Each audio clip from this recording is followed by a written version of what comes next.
Ladies and gentlemen, folks, welcome to Zelda Speedruns. Welcome to a match that definitely has been a little bit delayed due to some stream issues with Andy and Twitch being just fucky and sucky the past 2 days. But oh well, doesn't really matter because now we're ready for some action. Cops, you can leave the race and I can mute the music and switch over to the layout and say hi to the commentator for today, and to Techie, who's not yet muted, although he's only a tracker. Welcome to the race, everybody. Hope you're all having a fantastic day. I'm excited to be doing commentary for this race. Andy versus Artie Walsh should be a fantastic one. Hope you guys are excited for it as well. I'm looking forward to seeing some good racing today. Also, it's a friendly reminder tomorrow is Father's Day. Please do take a quick moment out of your day tomorrow. Wish your father a happy Father's Day, and yeah, so definitely should do that.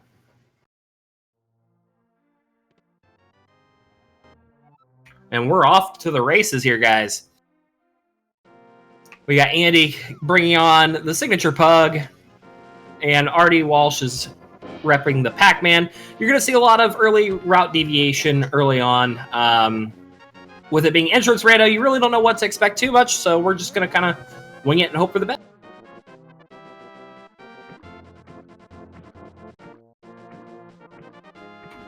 Squiddo, that is because in the A Link to the Past rando, you are able to customize what character sprite you'd like to play as. There's a ton of them that our great community has put forth, different character sprites that you can use.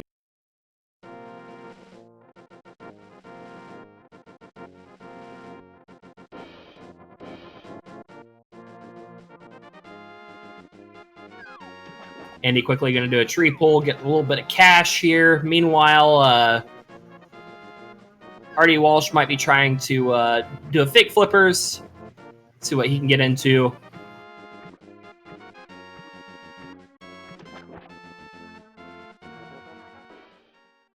So in this race, this is a Crossworld Keysanity for those of you who are new to this randomizer. Basically, the way it works is every door leads to someplace random. You have no clue where it's going to take you until you cross through it. You will not be able to complete any of the dungeons until you find the appropriate keys for the dungeons. So the runners are going to be trying to, as quickly as possible, find the keys to their dungeons as well as the items required to finish the run, and we're going to hope for the best.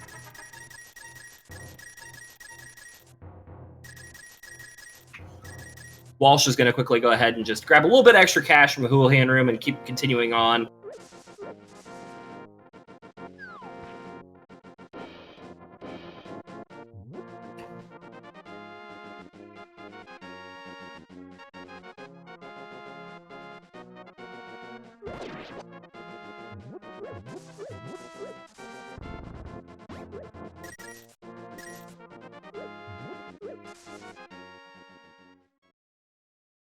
Andy's going to take a quick save and quit. Meanwhile, Walsh does find the well exit, so he's probably going to try and see what the well has in store for him, but no bombs does limit what he can and can't do, so.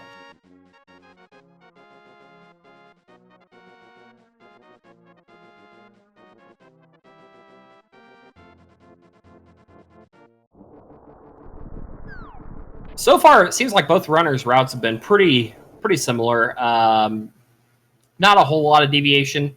They're both kind of checking the same spots pretty early on. Andy's going to find out what's in the well, and he does find his Swifty boots. He is going to be going super swift. The swiftiest of Swifty boots. And some half magic. And a nice little bit of cash there.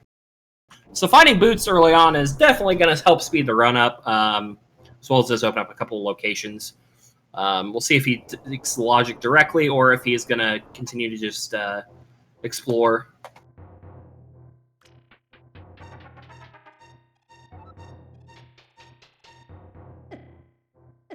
Getting a little bit more cash. Meanwhile, Walsh is going to go ahead and make the climb into the island of Dark World, where he's probably going to have to save and quit, I would assume. Yeah, he's going to go ahead and just take a quick save and quit. Meanwhile, Andy does find the back end of Hyrule Castle. We're going to see what's in the 3 chests.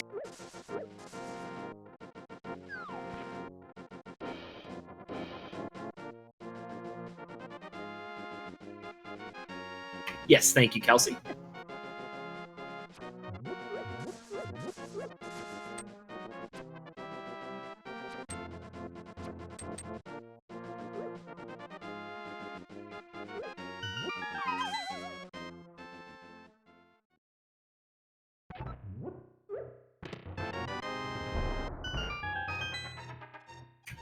Walsh does have his boots as well. He's going to go ahead and quickly try and make his way through the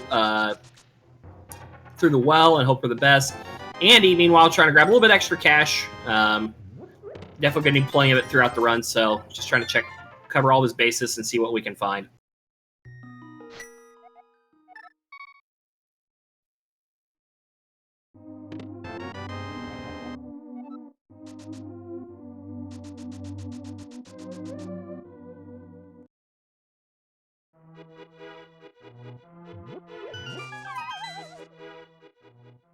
Andy finds some bombs on Uncle.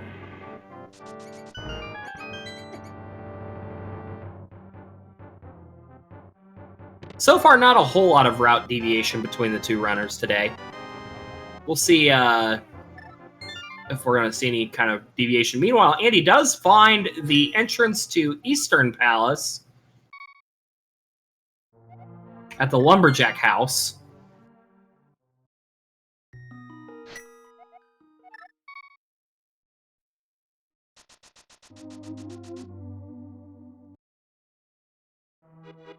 Picks up a key for Smallwood, or for Skullwoods, rather. Sorry.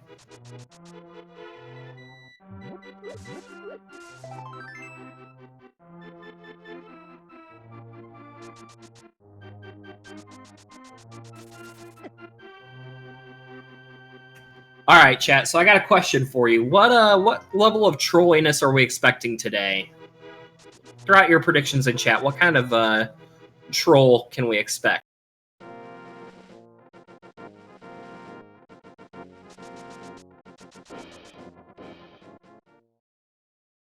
Got a delayed Moon Pearl, delayed hook shot. I like where you guys are thinking. No mirror for 2 hours. Yikes. That's rough.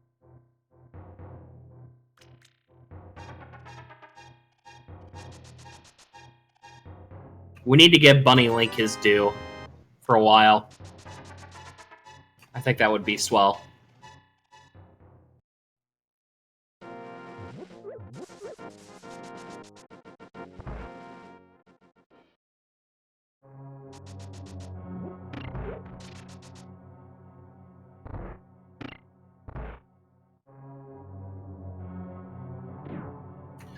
Gets a little hint there to show that the southwest cave of Death Mountain is going to have a house with a chest in it, which I believe is C-shaped house, but I'm not 100% sure on. Meanwhile, Andy's going to just quickly navigate through the dark room.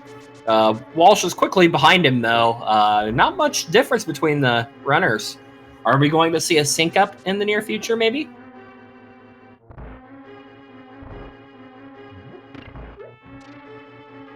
Who wants to see a good sync in the chat?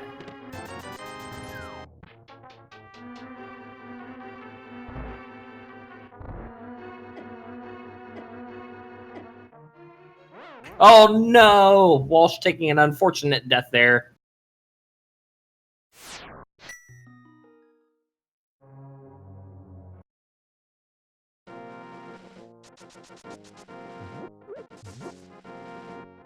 You're not wrong, Kels. That was not the way I intended it on happening, but hey, you know what? Sometimes it just be that.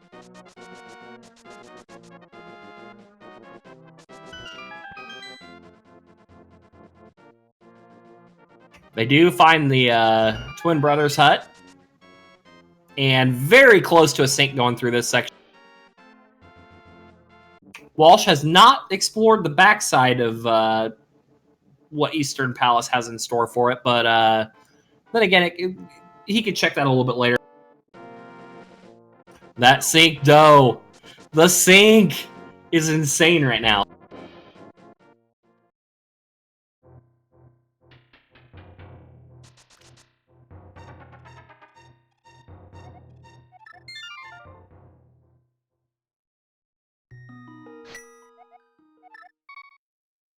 Walsh opting for the save quit strat.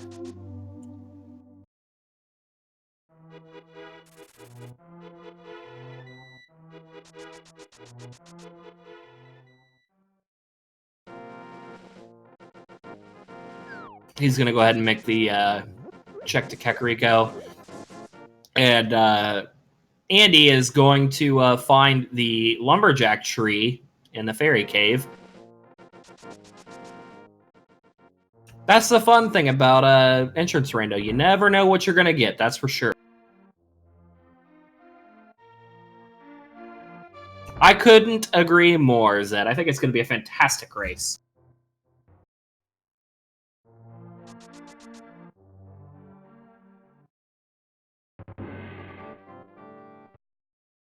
Walsh does find in Blind's hideout, does find Aghanim Tower. The old Castle Tower Reno.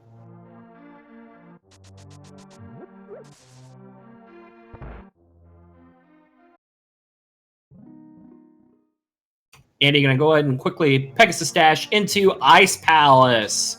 Ice Palace is not too far from Link's hut, so or from Link's house, so that'll be definitely a location Andy is going to want to keep in mind.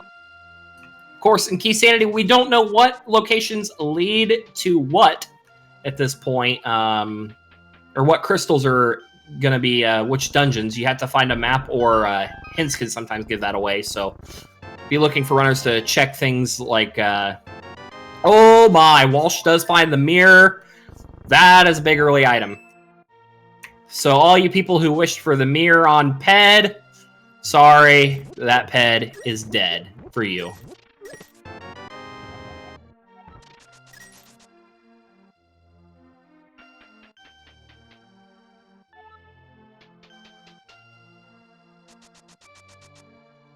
So Walsh does find the big early item.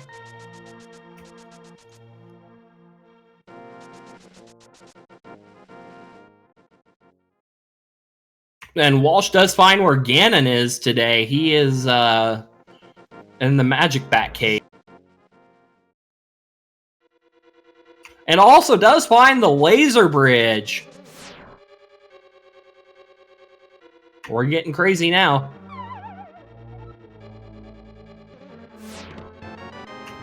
Does find a nice Blunick.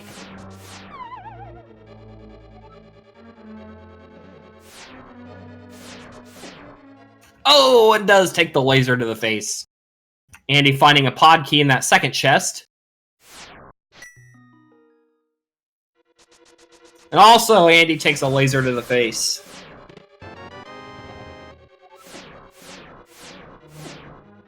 Andy still has not found the mirror, but I suspect very highly that he will be getting that very, very, very soon. So, and a big 20.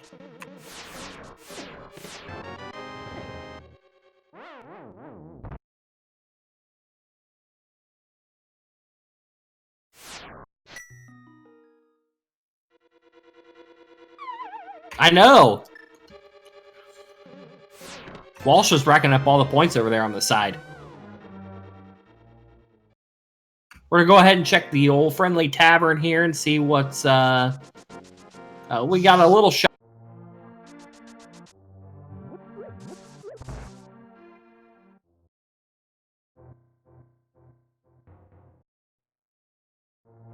You miss Clyde already, Cubs? Don't we all? Don't we all?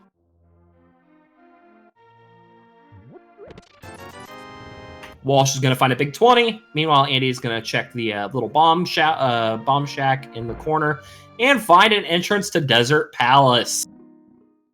One of the 3 main entrances. That's a spicy location. And since he has boots, that does open up a couple checks. Instead of just the normal 1 check that a lot of times you see in Rando. But He's going to be able to pull off 2 right away, guaranteed, with the lamp and the... Oh, he gets the key to Turtle Rock. Okay, we got a Turtle Rock key there.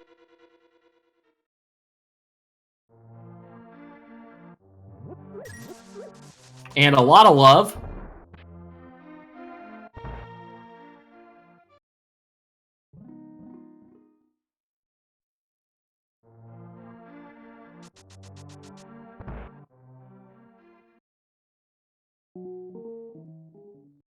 And he's going to go ahead and quickly check and see where the other end of Desert Palace is going to take him out at. Into the Village of Outcasts. That'll be nice once he has a Moon Pearl.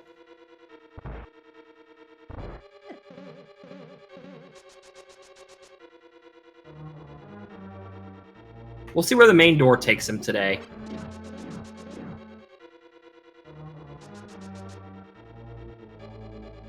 Meanwhile, Walsh is quickly checking the same locations, only to not really find much of anything, but Andy's really going to want to find that mirror soon.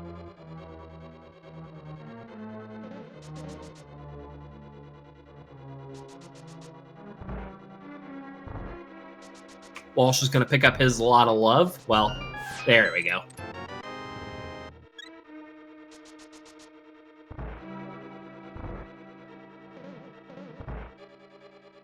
The mirror is in Kakariko Village in the northwest house, or northeast house.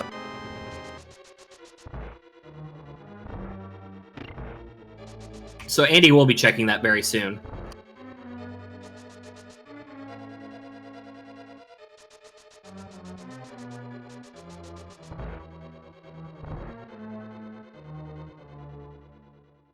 Chance for Andy to get a little bit of money here. Meanwhile, Walsh does find the Dark World exit from Desert Palace. He's going to go ahead and start doing a little bit of exploration from the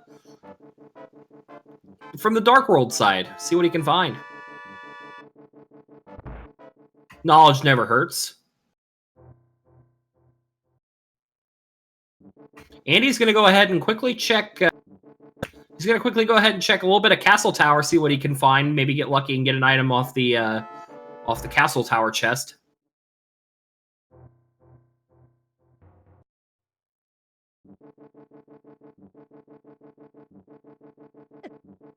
For sure, there is a lot of race to go here, guys.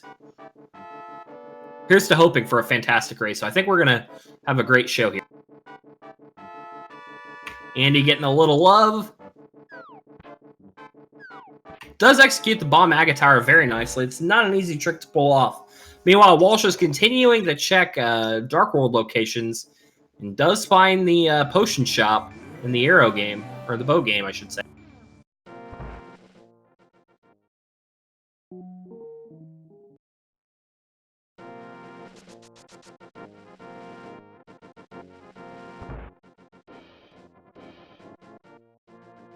Walsh does find the Smitties. Gonna quickly pay us 100 rupees to get a big key for Desert Palace.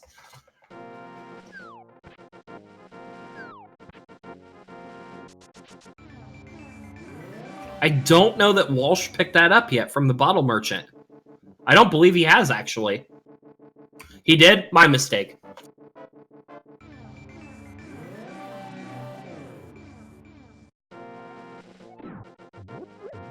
My mistake.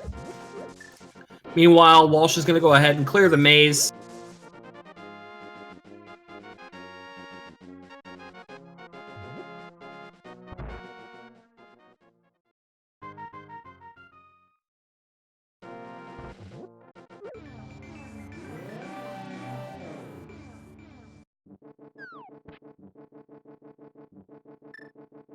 There you go. Andy's going to go ahead and get his mirror next.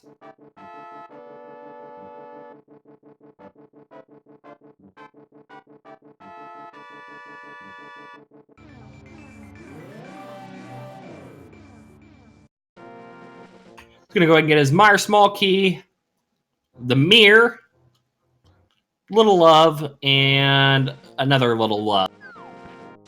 Meanwhile, Walsh checks Cave 45. Don't believe he found anything worth mentioning. I think it was, I want to say it was either a little love or maybe a big 20, but nothing super worth mentioning, I don't believe.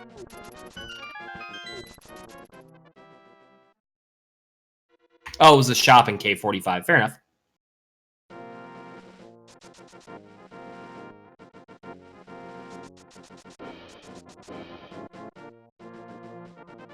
Walsh is going to head back up towards the castle, and he finds another entrance into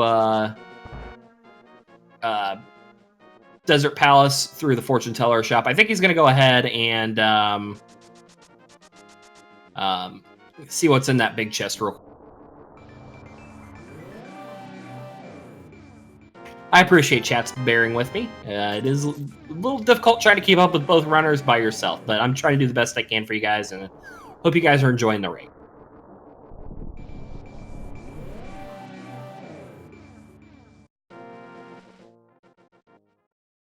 Does find a 10 useful items, 10 arrows.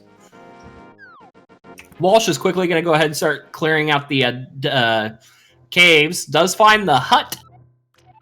And we know Green Pendant is in Thieves Town. That is going to be a one that they're going to want to remember.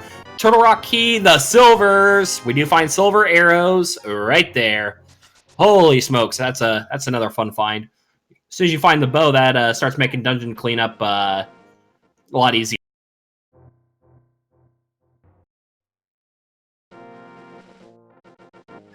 Andy quickly grabbing a big 20 off the floating island.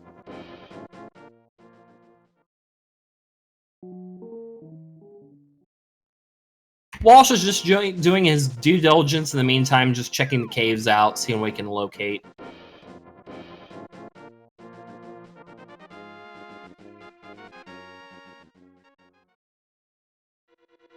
Oh, there's the back end of Skullwoods. Not quite enough progression to really get too much further into the back end of Skullwoods because we don't have a sword and we don't have the all-important firearm.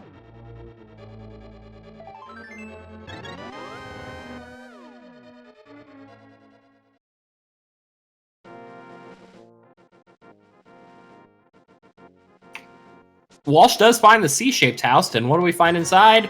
A big 20.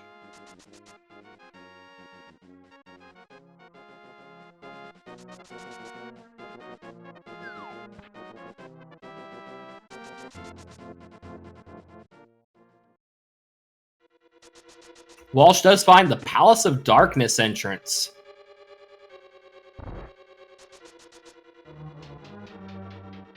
Already having a small key for Pod, he can go ahead and start doing a little bit more checks. Hopefully, maybe trickle into either a little bit of direction or maybe even give some hope as far as, or the next hint to push Walsh towards where the logic is wanting to take.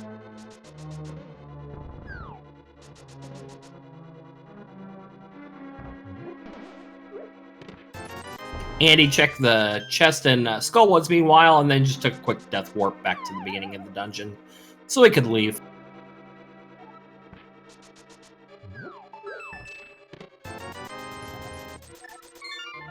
Walsh finds $100 and decides to opt out and just go ahead and leave.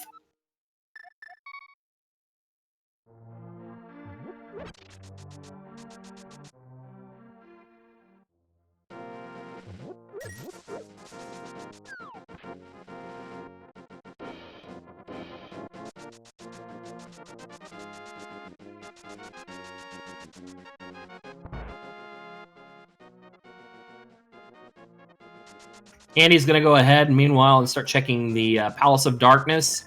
And Walsh is going to quickly take a connector to take him over towards Floating Island and to start checking a couple other locations.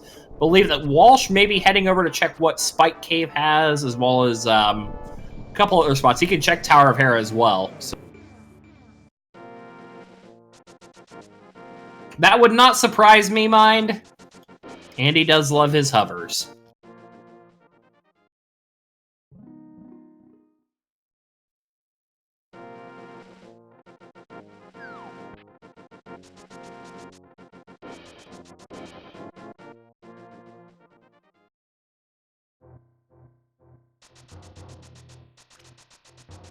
Yeah, I look for Andy to go ahead and do the mimic clip here.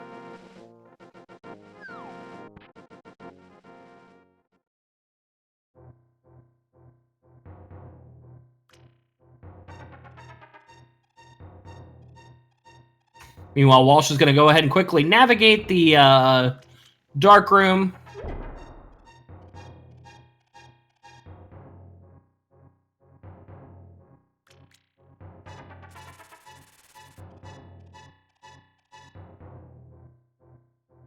Andy's trying to get that set up on the mimic clip just precise enough to pull it off here.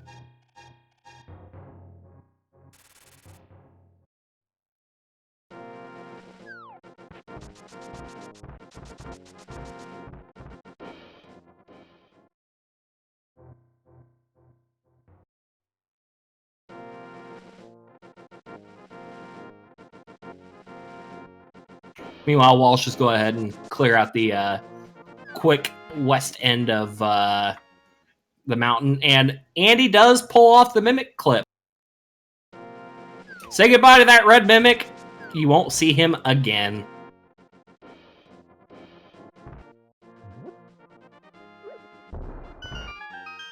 No chicken toss today. Boo! I'm sorry. I had to say it. All that work for a lot of love.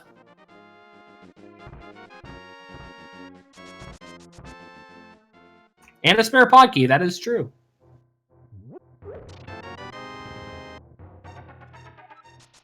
And Walsh finds a pod key.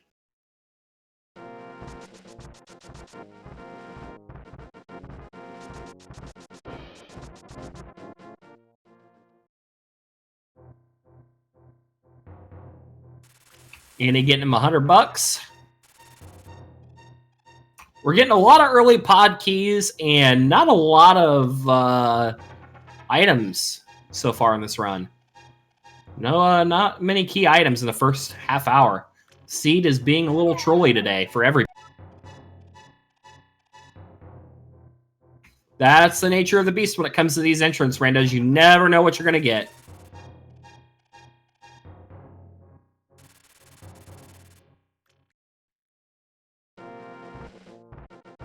Boo, Tannerin. Boo!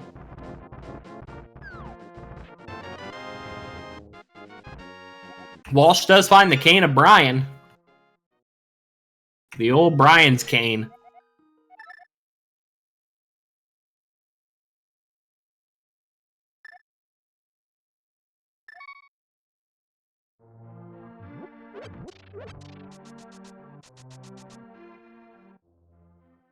Andy finds the flute.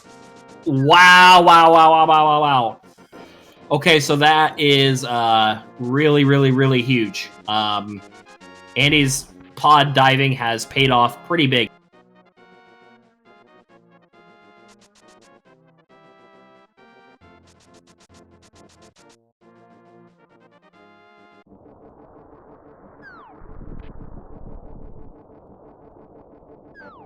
Andy's going to go ahead and navigate my least favorite room to try and navigate in the dark, the old dark maze.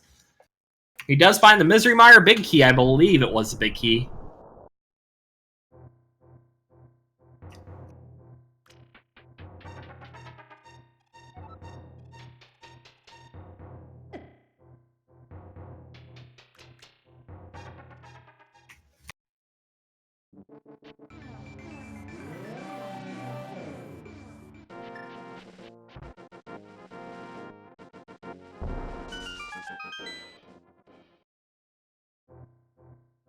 Having the flute does open up a couple locations for Andy. Walsh does find the backside of Hookshot Cave. All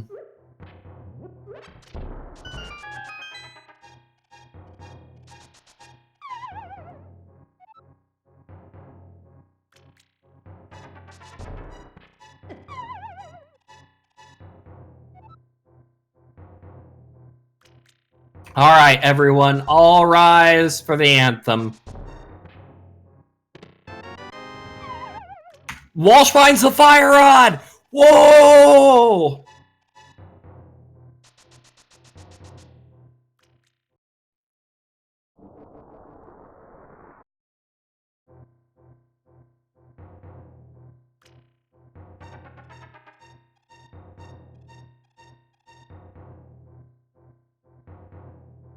So finding that fire rod early on will open up a few things, and I do look. Meanwhile, Andy does find the moon pearl. Oh my! Oh my! This seed is starting to open wide up.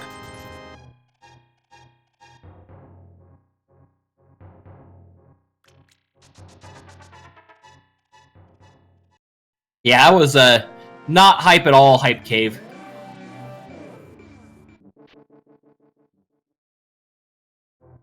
Meanwhile, Andy does find Hyrule Castle. He's probably going to go ahead and quickly clear the dungeon of it and start checking a few chests in this area.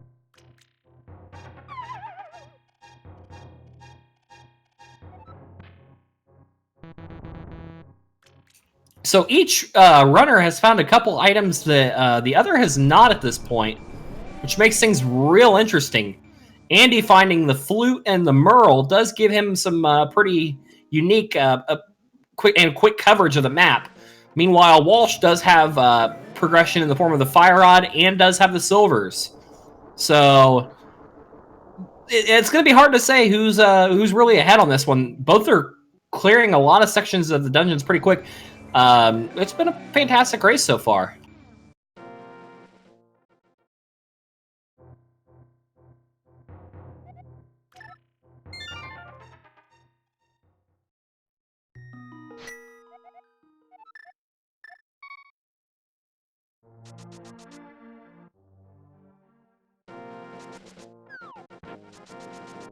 Andy executes the dungeon fantastically and gets himself a bow for his troubles.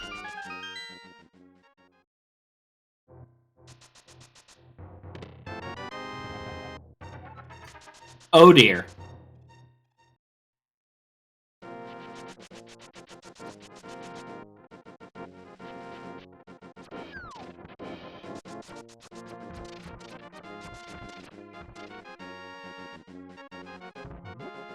Andy's quickly going to get that death warp ready. Just so he can well, I guess he doesn't need it technically because he does have the mirror.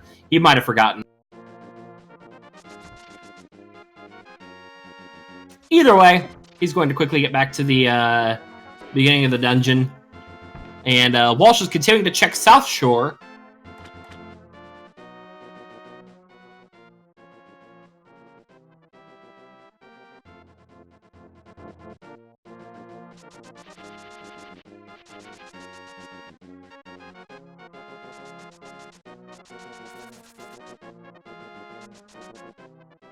Andy's going to navigate Dark Room to get that last Hyrule Castle chest. Meanwhile, Cave 45, I think, pans out to be 10 arrows for Walsh. He's going to go ahead and start navigating the Desert Palace side of the map. Vanilla Agina's Cave. Boo! Boo, vanilla locations.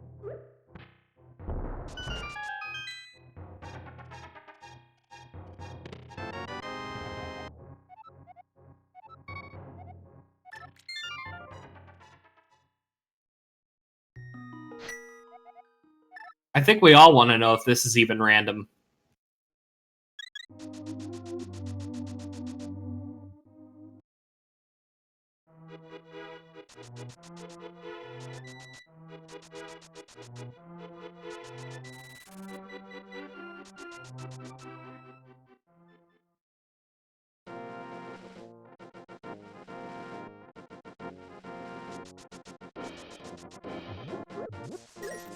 Andy went ahead and navigated that dark room. Now he's going to go ahead and check to see where the other exits of Hyrule Castle lead to.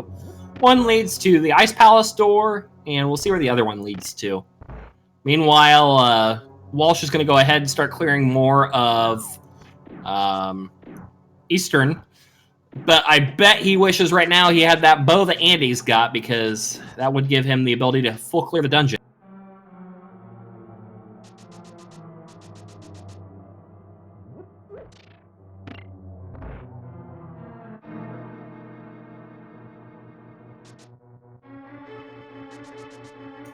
We'll see what happens, but I do look for Andy to probably head back to finish Eastern relatively soon, I would say. But we'll see.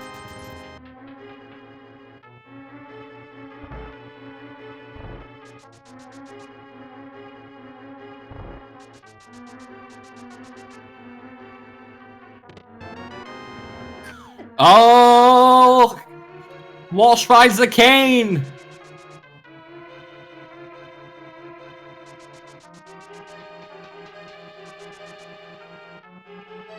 Oh, yeah, that's right. Andy does not have the big key for Eastern yet. I forgot. Good call, Big Jays. Meanwhile, Walsh does pick up the cane. That is a big fight. I do believe Pet is possibly... It's getting closer to being dead, but I don't think we're quite there yet.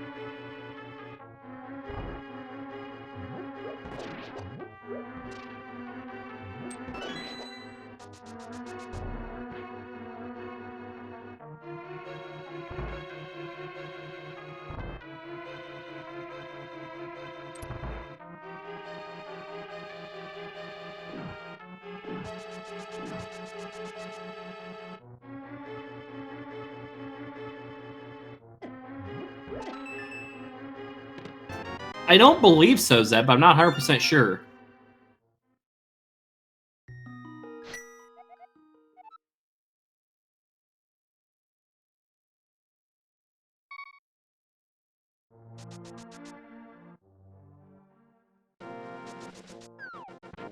Yes, here's your friendly service announcement to always go ahead and check sick kit.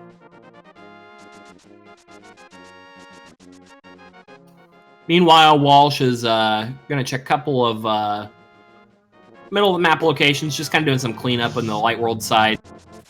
Andy is finding his 0 out of 10 hype cave that Walsh already knew about. And I bet Andy is just as sad as Walsh is to see that. I'd even say -1 out of 10 hype cave.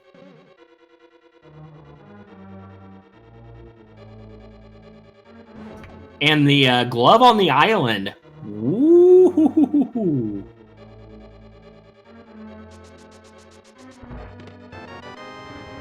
Walsh does pick up the swag net.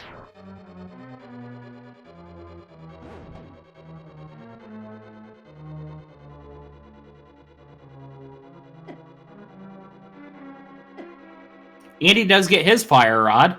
And we're probably going to get ready to see some hovers from Andy, because that's what Andy does best.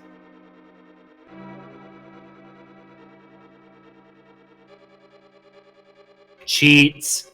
Boo! I'm just kidding.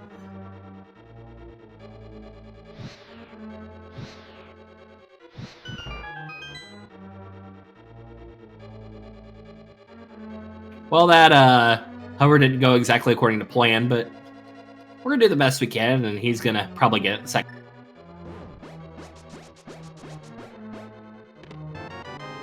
Meanwhile, Walsh is picking up the ether and the flippers.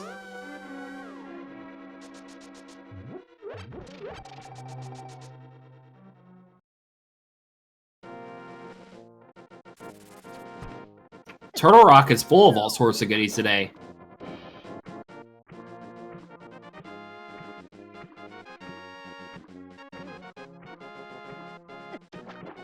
And now I believe Andy is about to get his silver arrows.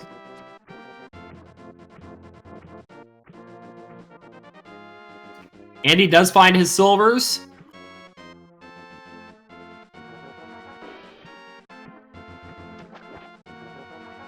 Now remind me, chat, where was the Eastern Palace big key at?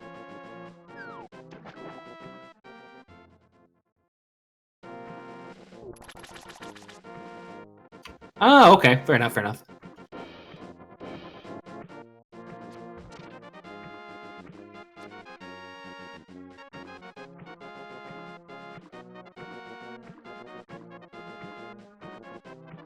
Honestly, though, Zed, I feel like this race is too close to call at this point. Each one has a couple of items that the other doesn't have. And Andy does nail the chicken toss. Walsh finding the back end of Desert Palace.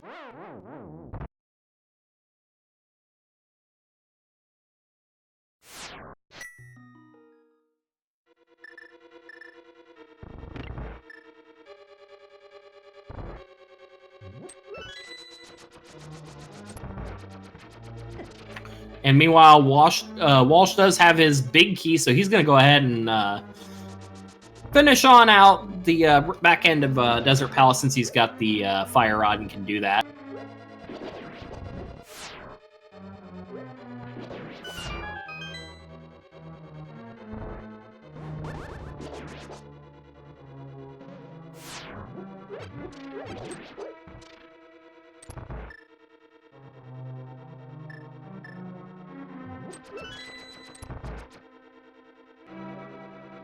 And with both runners having half magic, they should have no problem with Land Mollusk in this particular fight. So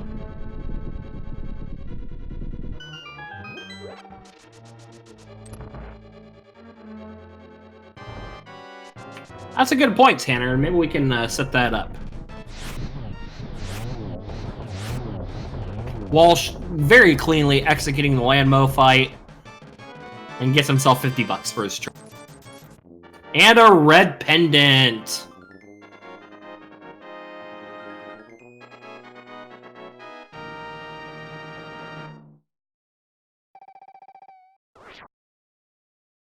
The pet dream is still alive.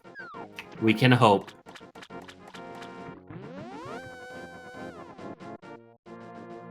Exactly, Big J's.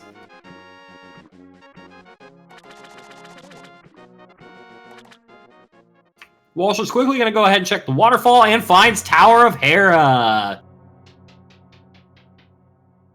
Meanwhile, Andy's cheating again, doing hovers. No, I'm just kidding. And finds this Ganon's Tower small. And Andy finds the location of where Walsh is right now, with the Hyrule Castle small key being in Hera basement.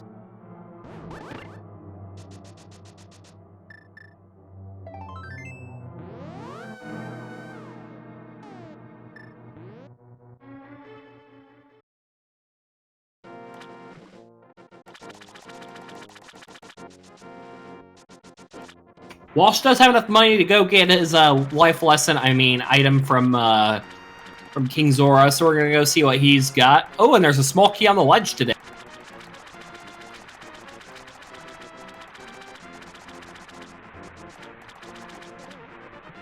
And he gets a hint to a location I believe he's already checked with the Mimic Cave leading to a ferry.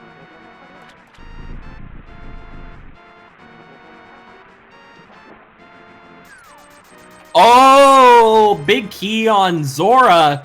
Hera big key. Oh my. Today it was not a life lesson. Today you get rewarded for the gamble. And another Meyer small key. Walsh decided to take that gamble. He spun the reels and he hit the jackpot.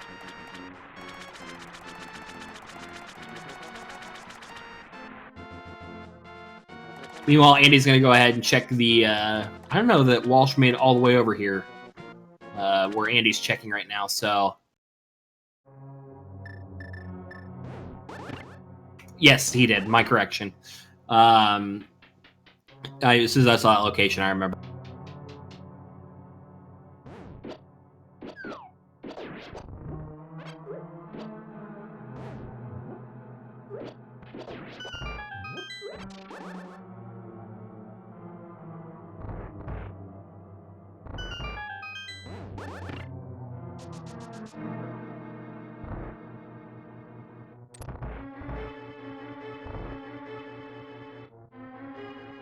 Andy quickly checking Spike Cave to find a fairy fountain. Walsh is going to quickly go ahead and start clearing out as much of Hera topside as he can. He cannot. Fergie, he needs either a sword or a hammer to be able to damage Moldorm. Meanwhile, Andy does find GT. Oh boy, this could be this could change the game for either runner depending on this.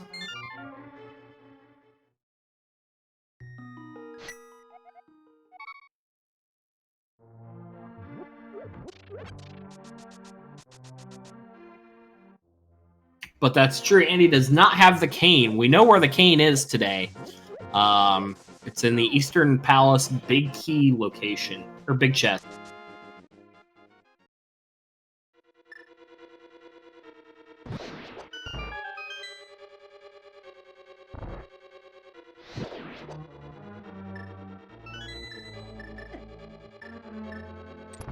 Walsh is quickly going to go ahead and start clearing out Ice Palace.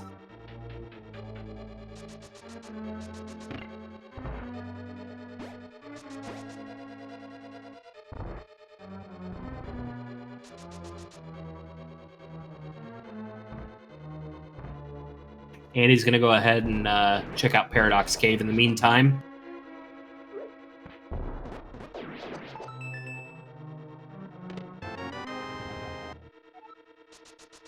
And is literate and finds the Bombos.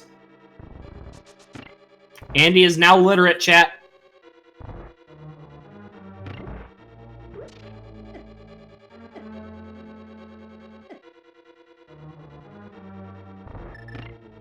We've got a small pod key, turtle rock key, $50. A little love, and a map for Swamp Palace.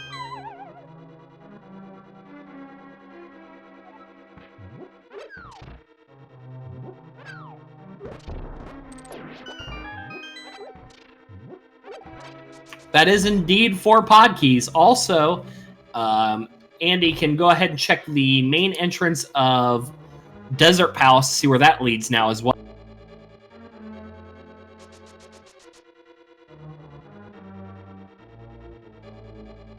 Walsh, meanwhile, is quickly trying to navigate through Ice Palace. I believe he's going to go ahead and just take the quick bomb jump strats. No, he is not going to bomb jump. I'm a liar. I apologize.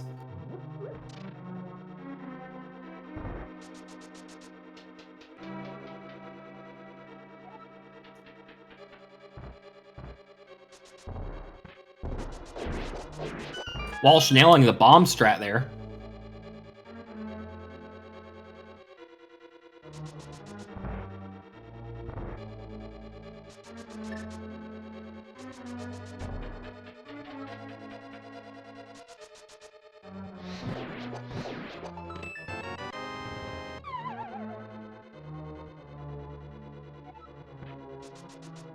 I will say the seed's finally starting to...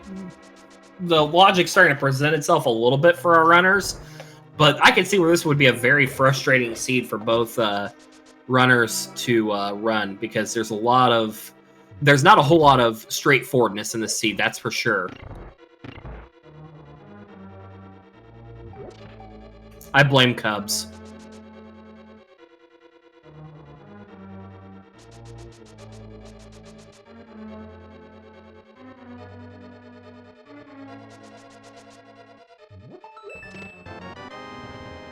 Meanwhile, Walsh does pick up his lamp.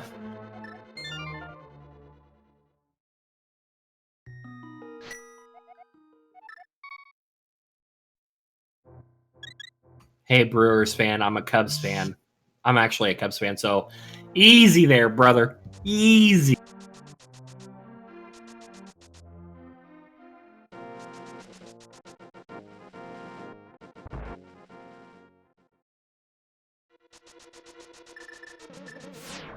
Meanwhile, Walsh is going to go ahead quickly and head back into Turtle Rock now that he's got the lamp.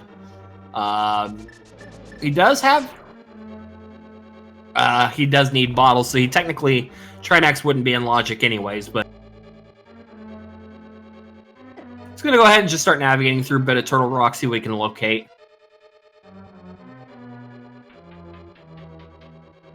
Andy, meanwhile, is going to go ahead and start checking the Village of Outcasts. I don't believe anybody has yet to check this section of the map, so what Andy is going to be showing us is going to be pretty new knowledge, I would say. Andy does find the entrance to Swamp Palace and the Fortune Hut on the Dark World side.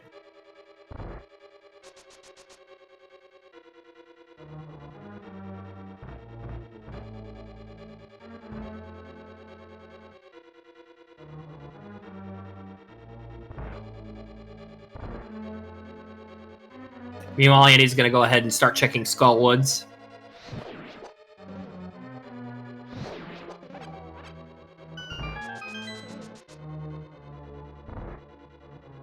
Now, a lot of Skullwoods, for those of you who don't know, will not be randomized, because in terms of the coding, it's the only place that you could feasibly put a lot of Skullwoods into logic as far as entrance rando goes. So you'll see a lot of vanilla in this section of the rando where Andy's at right. He does get some special powder.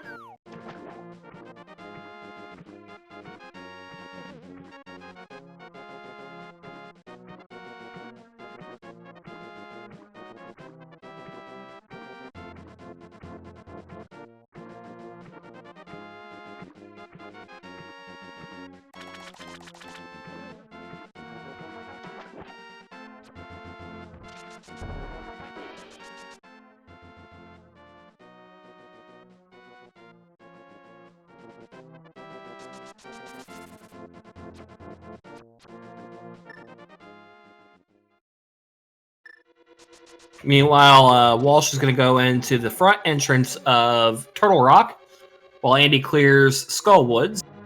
Andy does have a sword as well. So technically, he can go ahead and take that fight to Mothiel if he so chooses.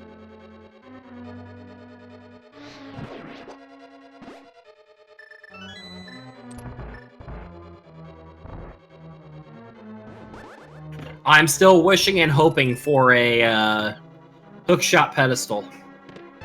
I don't know about you guys, chat. Andy finds the big chest location for Turtle. And we are officially getting our ped check, chat. Oh, and it's a better copy of the sword on ped. The hookshot ped dream is dead. We get a vanilla ped. Boo, vanilla. Boo. It's okay, chat. Just blame Cubs at this point. Everyone just blame Cubs.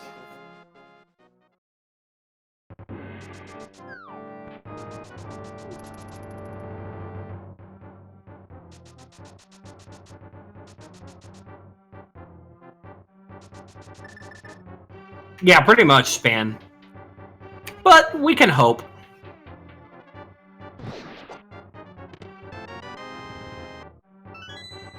Walsh, meanwhile, gets his Fisher-Price shield. And he's going to go ahead and start clearing parts of TR, which means he's going to go ahead and find a couple of the items, like the flippers that Walsh picked up a little bit ago. And Walsh is just checking a location Andy already checked earlier, so... I mean, they're going to kind of balance each other out here, I'd say.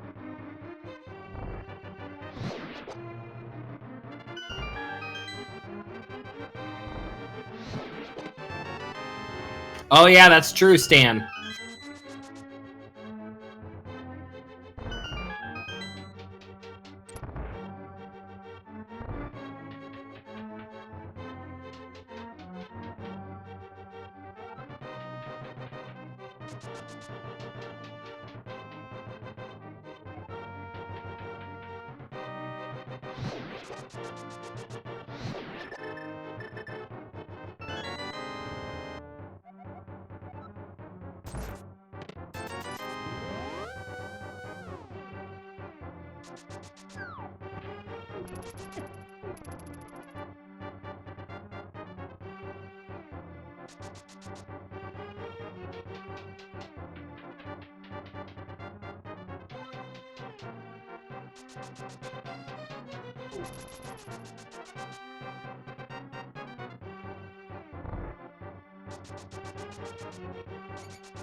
Sort of point now where it's going to be a lot of our runners clearing up the same kind of locations that the other one has been to. There's going to be a lot of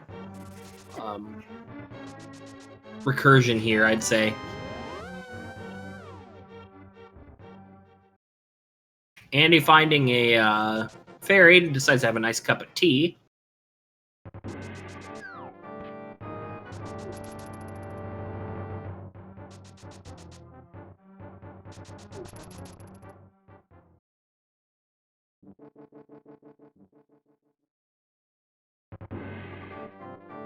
Andy's going to go ahead and pay his 110 rupees to see what Palace of Darkness leads to today. Any predictions in chat?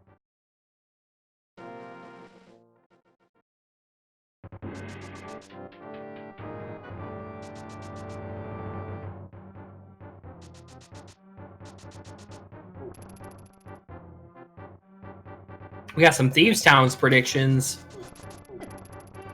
And it was not. It was the back end of Super Bunny Cave.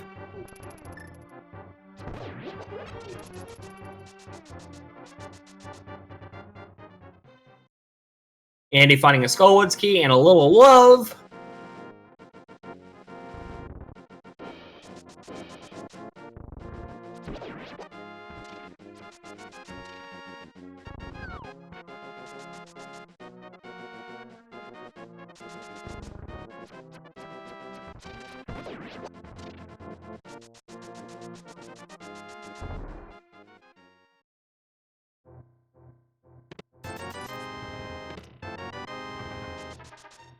Walsh does find the waterfall cave at Eastern Palace entrance. Doesn't find really much of anything, but hey.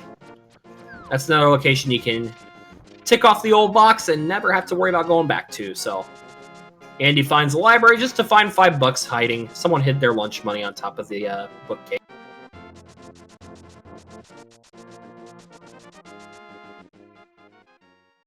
It was too quick for me to see Big J's. I didn't see it either. Meanwhile, Walsh finally does get his Merle. Seems a little frustrated. I saw a couple of frustration slashes there.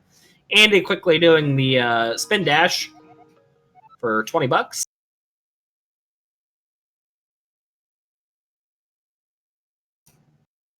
Andy's going to go ahead and check the balcony of Hyrule Castle. I assume Walsh is going to go ahead and go pick up his glove now.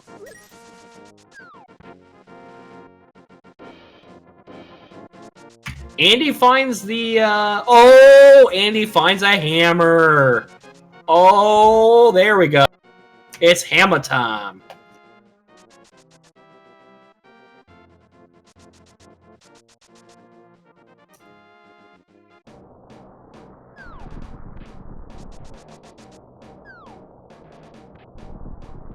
Now we're going to see where Andy decides to go from here. Meanwhile, Walsh is going to go ahead quickly and mop up Paradox Cave. Andy does find his $20 for checking the drained water, or the drained entrance there. Which now means that once he finds a small key for Swamp, it will be accessible.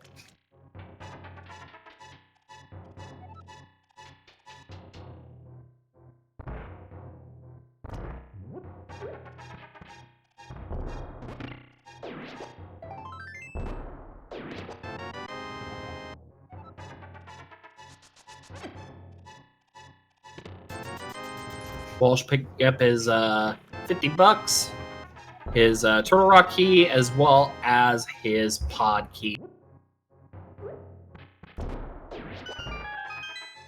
The logic at this point would almost, in my opinion, for Walsh, have to be screaming for him to go back to pod.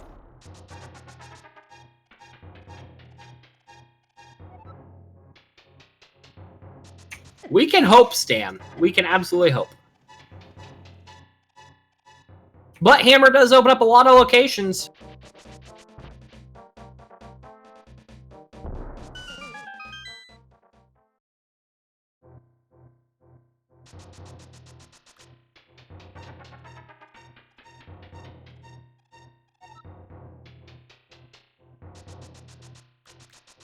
Meanwhile, Walsh is going to pick up that key that Andy got a little bit ago for Ganon's Tower.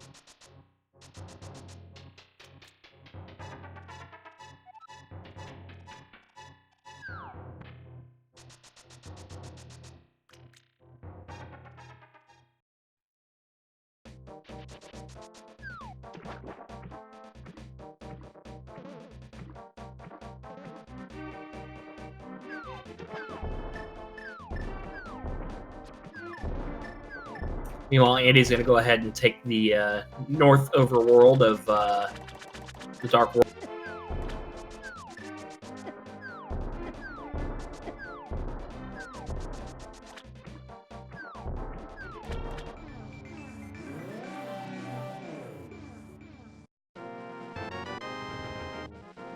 Meanwhile, Walsh does get his glove. Andy's going to do some water walking. And he's going to get his glove.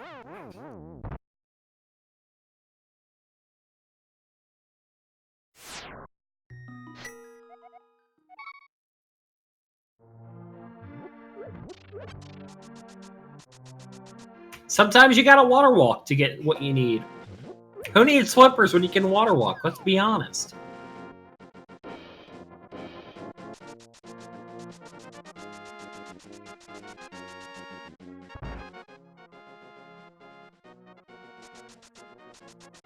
Okay. Andy's gonna go ahead and check the old spiral cave.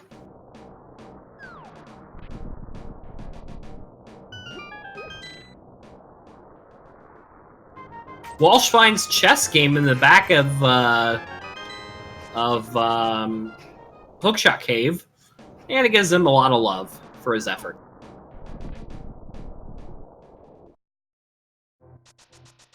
Andy finds the back end of Bumper Cave, and it gives him another Turtle Rock key, which is all of his Turtle Rock small keys.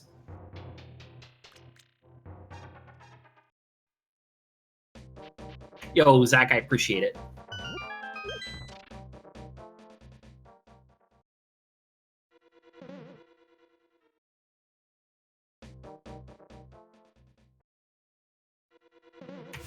Andy got his hint. Meanwhile, Walsh is quickly going back into Turtle Rock, and we're going to see what he finds.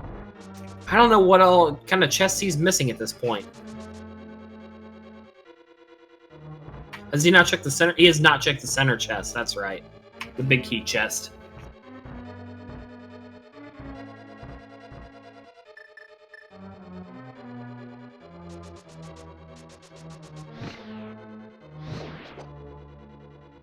So we know Eastern Palace is a red crystal now. And Andy finds Mire Shed. And he gets his bottle, so now Sick Kid is in logic. Hopefully Sick Kid will remind Andy to go check White World Hype Cave so that he can get his next item. As well as push him over towards Sick Kid.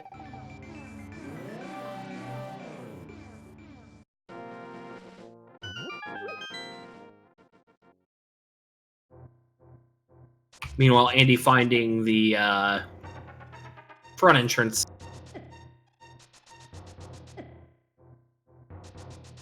Walsh isn't too far behind Andy in the sense that now he's checking Spiral Cave.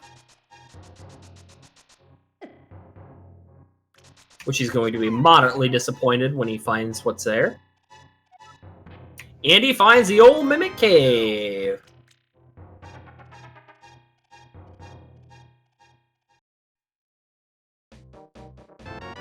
But Walsh does, out of his efforts, get the Turtle Rock key, and Andy finds the Hera small key.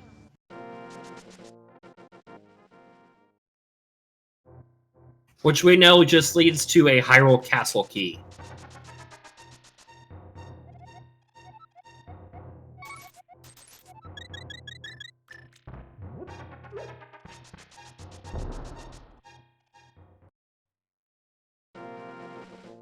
Andy does find the old Mire entrance.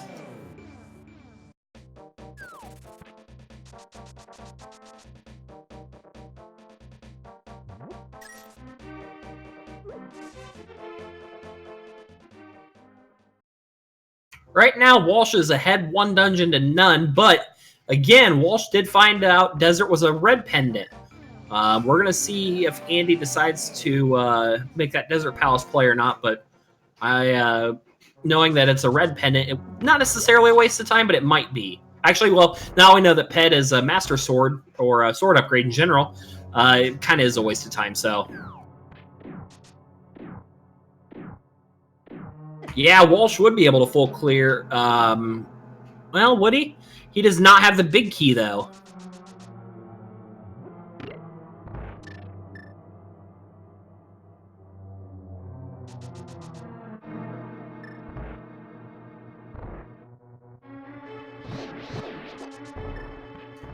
Walsh is going to go ahead now and clear out Eastern Palace.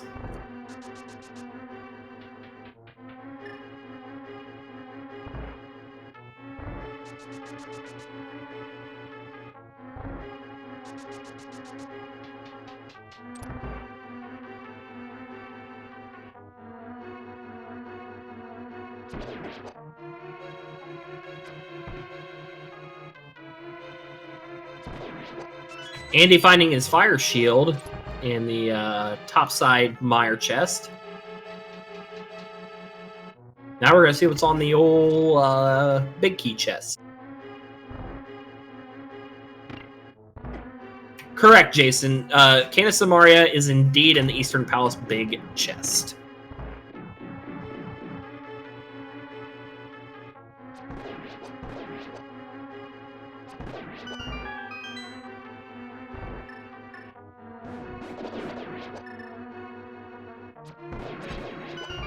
Walsh using the Brian strats to clear up that room. That was actually a pretty nice execution.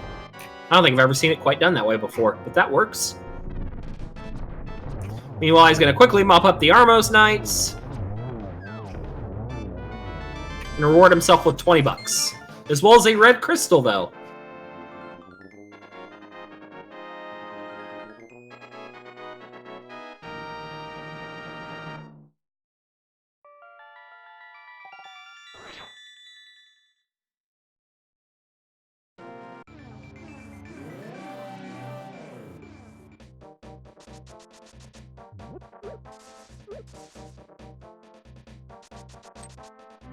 Andy finding a small key for the Swamp Palace. That's a spicy find.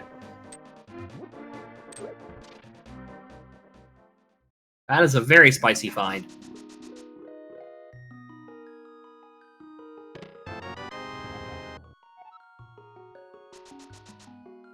Walsh finding his Eastern Palace map that he no longer needs since he has cleared Eastern Palace. Andy finding a big key for Swamp Palace.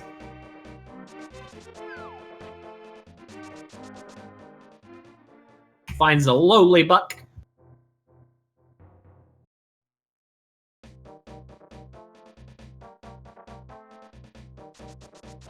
Now I look for Andy to go ahead and check what would be Vanilla King's tomb and see what's there.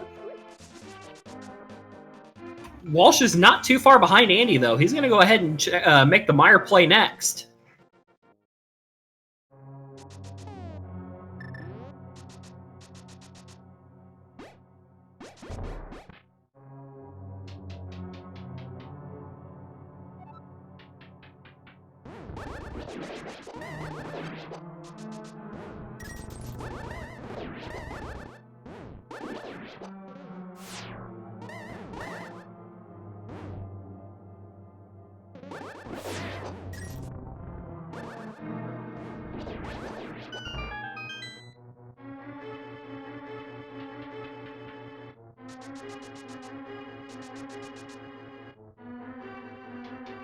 Remember, Walsh does not have his big key yet for Meyer, so that will be a factor. Andy, I think, is going to probably go ahead and make the Catfish play now, I'm assuming. Yeah, he's going to go ahead and make the Catfish play. Check Dark Magic and those sections.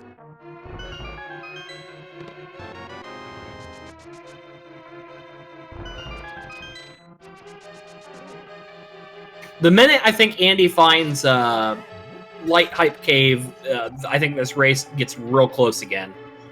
Because remember, Andy has already gone very deep into Palace of Darkness and gotten his flute and a couple other big items. Walsh, though, being ahead by a couple dungeons, so it's gonna be pretty interesting to see how this race pans out. It's very close still. Hard to say who's gonna win this one, that's for sure. And Andy gets $5 on the catfish.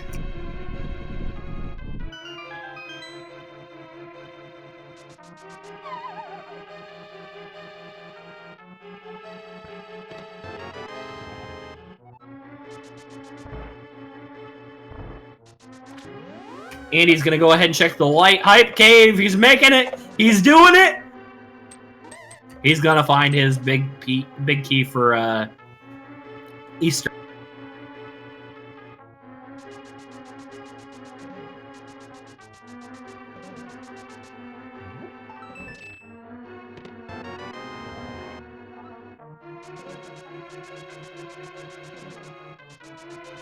Meanwhile, Walsh is very quickly and efficiently moving through Misery Mire. Both the runners' executions today have been very well, done very well. Our runners are playing very well. It just comes down to the random aspect of the game. You just never know what's going to happen. Andy getting his Sank Heart off of Sick Kid.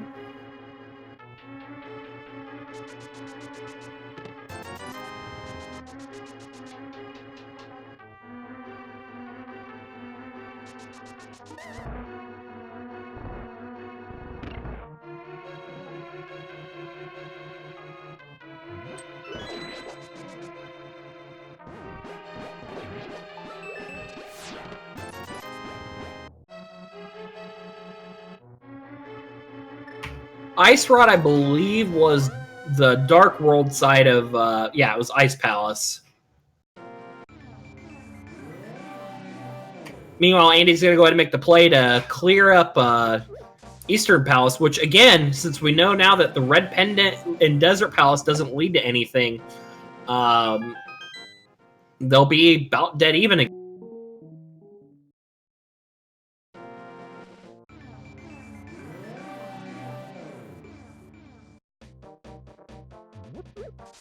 We definitely have an awesome race on our hands here today, chat. I hope you guys are enjoying it. It's been a good one so far. It's been really fun to commentate, that's for sure.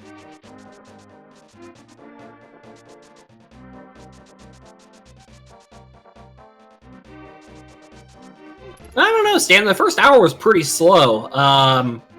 There was a lot of struggle, especially in the first 45 minutes of the run. It didn't really start opening up till about, I'd say 55 minutes into the run is where it started opening up.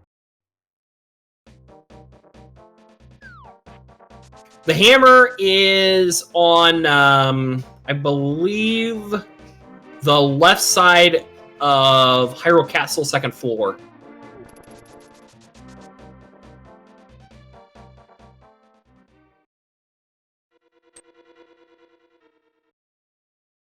At the dam, that's right. Thank you, Cubs. Thank you. I've seen so many locations on both screens. I'm trying.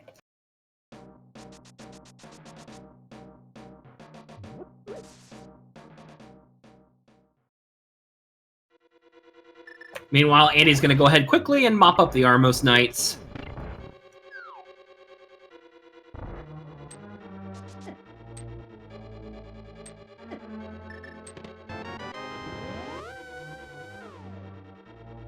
Walsh is going to go ahead and explore his section of Skull Woods and try to get as much cleared out as he can.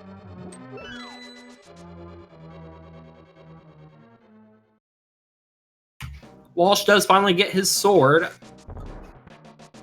Or will very shortly, I should say.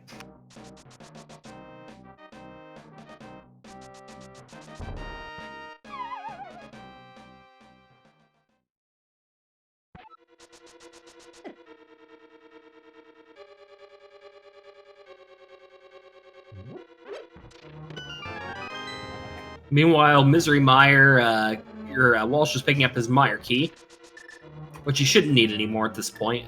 Just only key it's really going to matter for Mire now is finding that big key.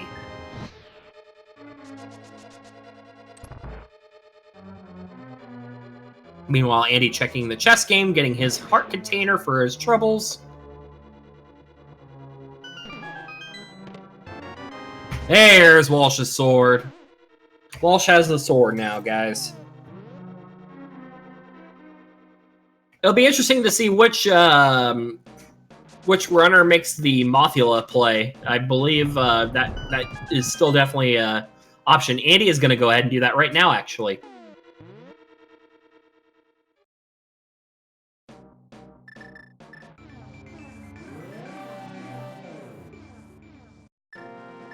With half magic, regardless of having and a blue mail, despite it having fighter sword, Mothula should be a pretty easy fight for Andy today. Meanwhile, Walsh does find out that indeed the Ped Dream is dead with a sword upgrade.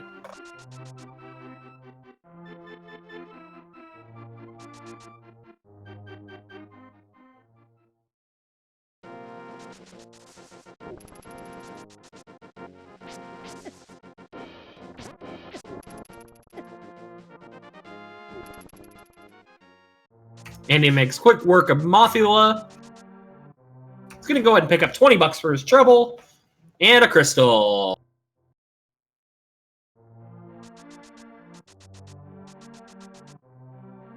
That is true, Knight. The odds are not very likely of that happening, but it is very true. Andy takes a gamble on Skullwoods, does get his crystal.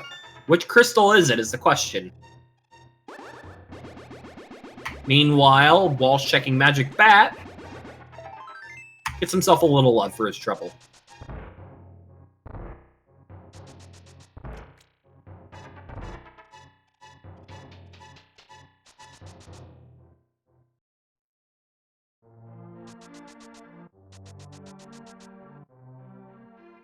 Yeah, I don't know that the crystal lead necessarily matters that much. I think it's a much closer race than anyone realizes right now.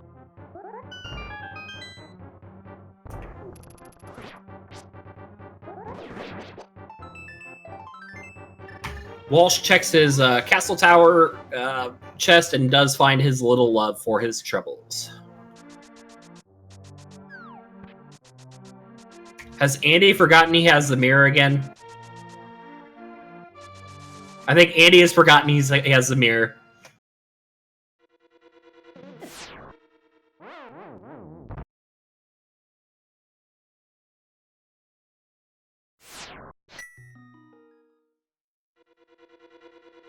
Oh, okay, swoops. Fair enough, fair enough.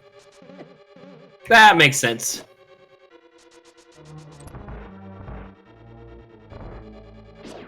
Walsh, meanwhile, is going to go ahead and check out right side of Desert Palace.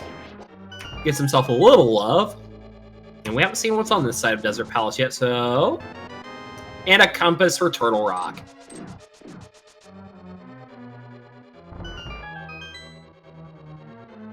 Gets himself a small ice key, or Ice Palace key.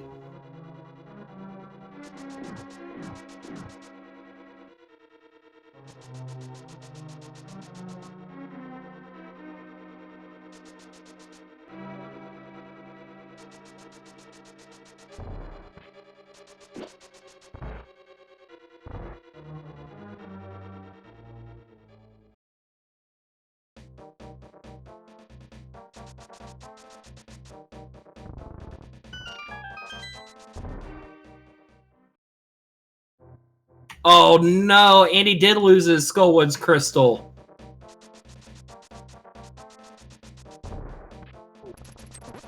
And his Eastern one. Oh no. Oh no, chat.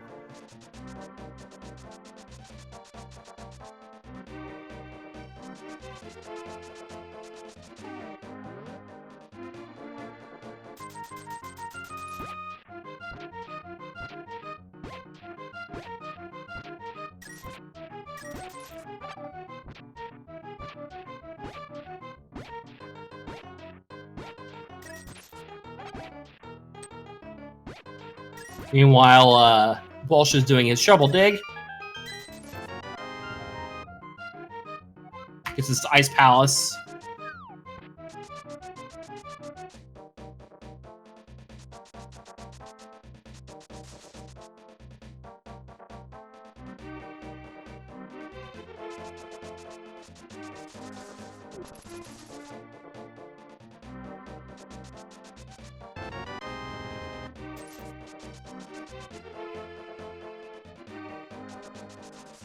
I'm not sure if he lost the big key or not.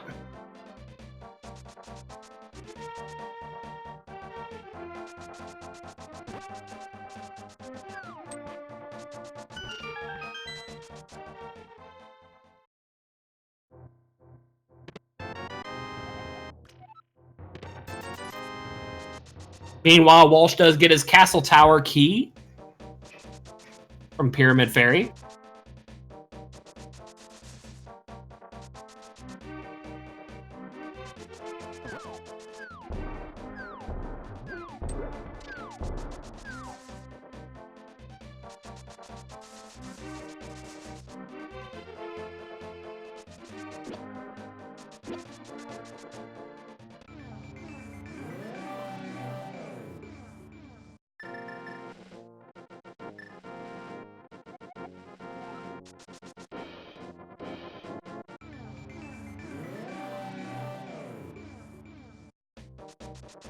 Yeah, I still don't think Andy's realized that he's lost all that progress yet.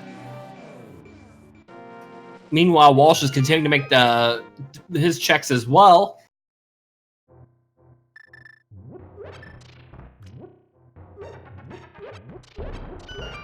Checks the old graveyard ledge to find trace bombas.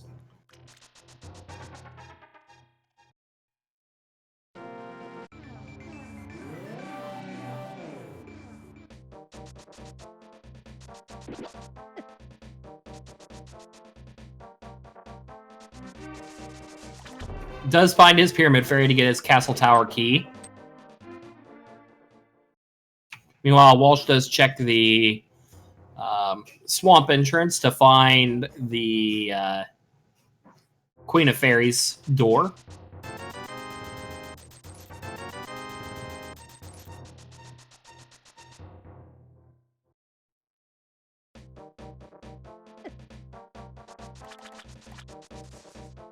Andy gets $5 from the old shovel guy.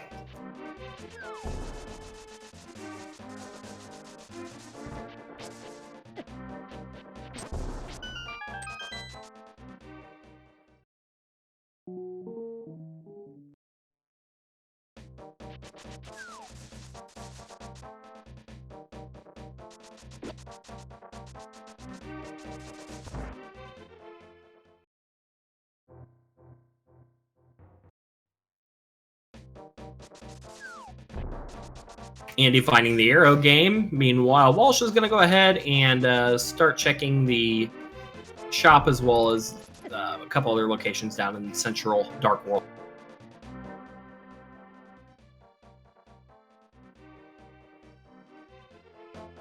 Walsh remembers its connector, decides to back out. Andy's going to do his shovel game in the meantime.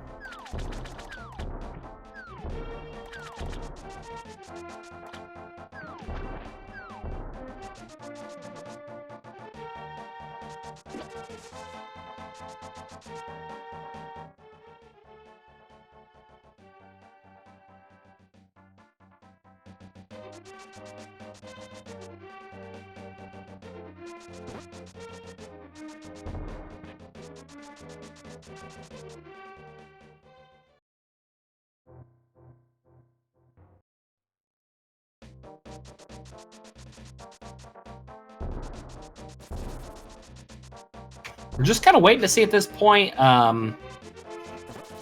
as far as what the next big play is for both these runners. Andy's going to go ahead and dip into Ice Palace. Meanwhile, Walsh is kind of clearing up some overworld locations in the meantime. He does not have the Eastern Palace big key anymore. Ugh.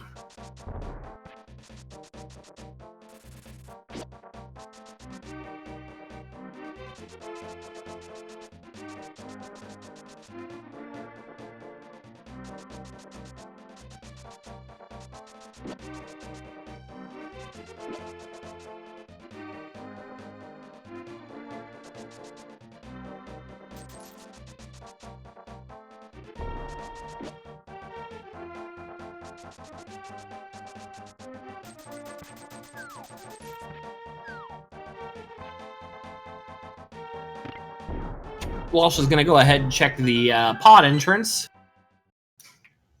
to only find Super Bunny Cave, which I believe maybe had a small key, but otherwise nothing really of value today.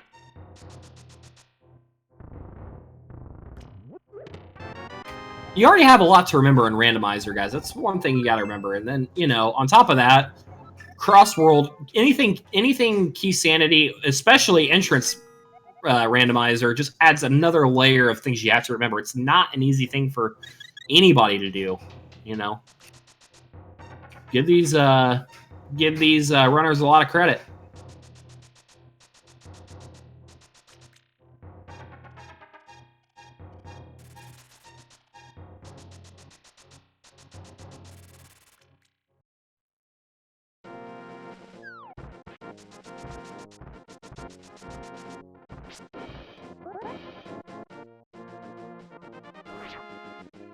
Andy's gonna very easily execute the bomb strat in that room. That's such a cool tech. I love that tech as far as speedrunning goes. It's one of my favorite techs in the game. Meanwhile, Walsh is gonna go ahead and check his spike cave.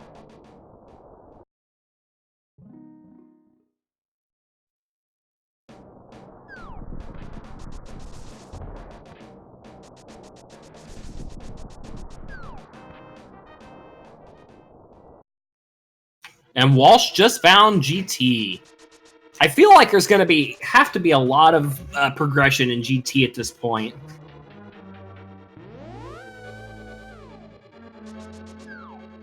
Especially with the amount of locations left versus the amount of items in the pool. I feel like progression would have to either be here or in Swamp Palace at this point for both of our runners.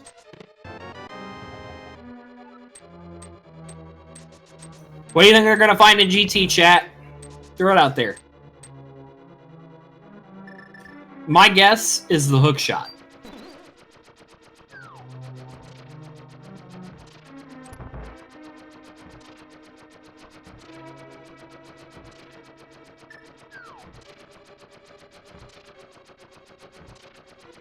We have a shovel prediction.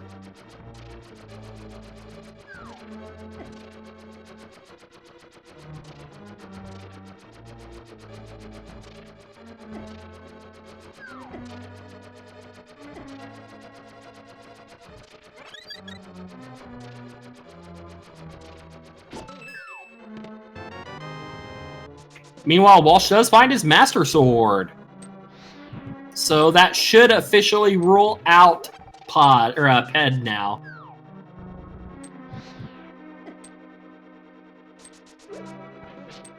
Because now they have enough swords required to defeat Ganon.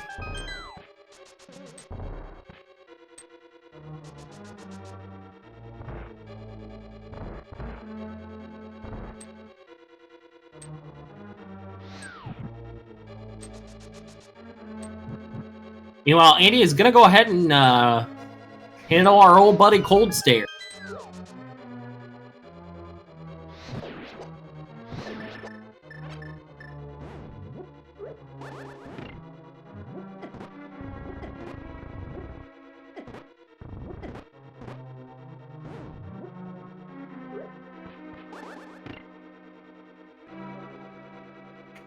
Remember, guys, Eastern Palace does not take a long time to clear, so getting some of that new information might be of use to Andy. And taking on Cold Stare here, he does have his hammer, and he does have a safety net in terms of the red potion. So as long as he's careful, he should go ahead, and he does take care of Cold Stare very nicely.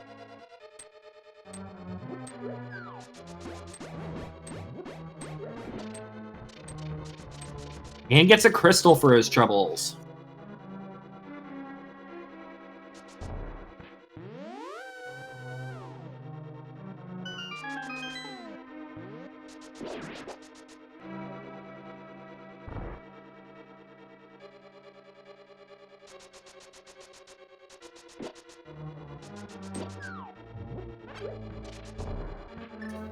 Walsh is quickly making his way through GT into Bob's room.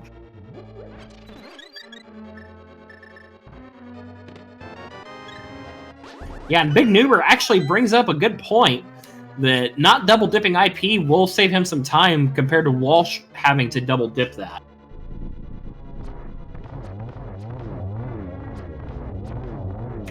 Walsh does very nicely execute in the Ice Armos room.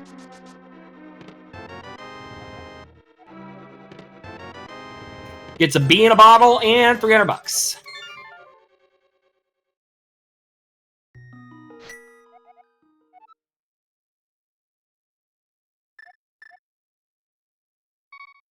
So we're going to see what left side has versus right side. We already know what right side has now. Andy's going to hover and bonk his way through left side, and we're going to see what the old left side has to offer. Hera map, that's useful. Cape does open up the Castle Tower entrance, so that's a location that probably will lead to Thieves Town at this point, if I had to guess.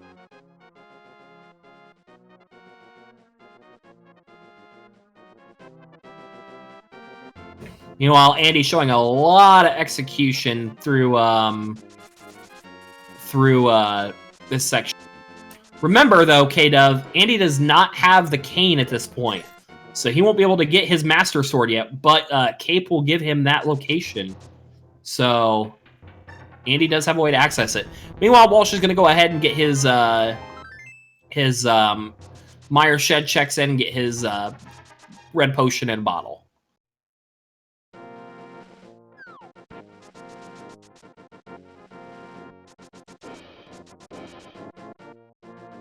Andy hovers on through. He's going to go ahead and check the old, the rest of this dungeon.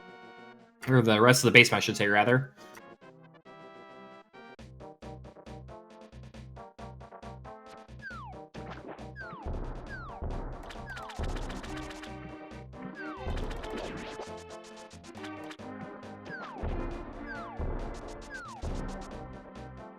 A big key for Thieves Town. In the left side of Ganon's Tower. That could actually come into play here, guys. Knowing what we now know about both sides of Ganon's Tower, that big key for Thieves Town could be important. Even though it's just a green pendant, we know there's 8 items in that dungeon, and any one of them could have something like a hook shot, or, a lot of options still in play here, guys.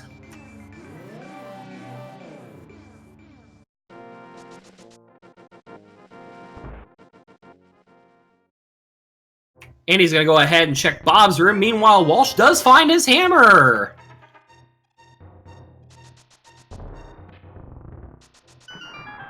Walsh does find his hammer and go ahead and releases the dam.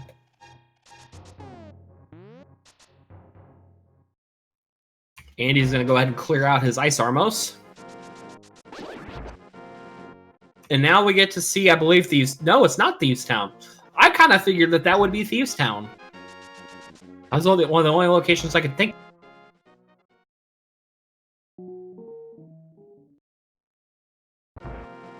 Though I think I thought of another location where Thieves Town could be. I don't believe either of our runners have checked the Dark World shop that's hidden south of Bumper Cave.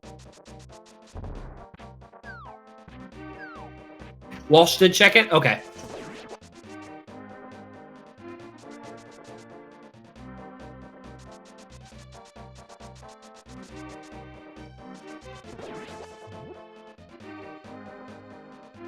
It's very easy to get mixed up who's checked what and who hasn't checked what, so.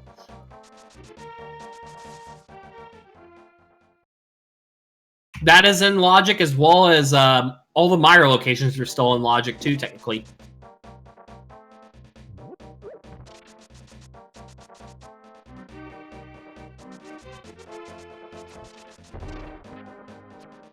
So Andy's now going to go ahead and clear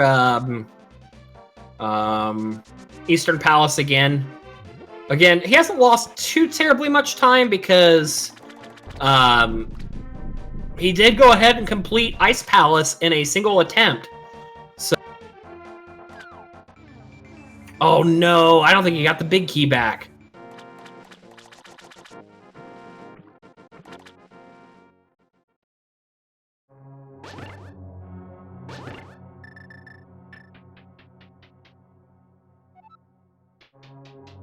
Did anyone ever check and confirm whether or not Hera was a pendant or a medallion? Or crystal, I mean, sorry.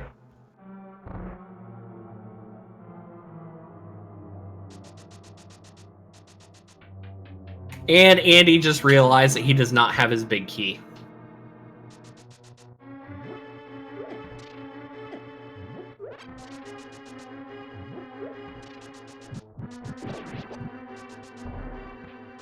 Walsh, meanwhile, is going to go ahead and go check on Trolldorm and hope for the best in that section.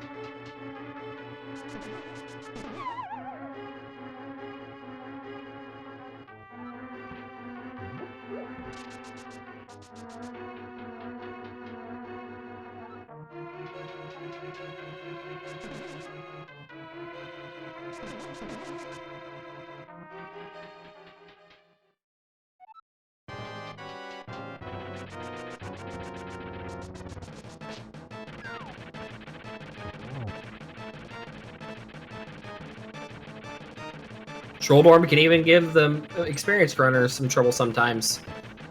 All it takes is for him to feel a little extra trolly, and you start the fight over. But Walsh handles it nicely today. He's going to get his prize, which is a lot of love, and a crystal. Which means, by default, I believe the last pendant is Turtle Rock.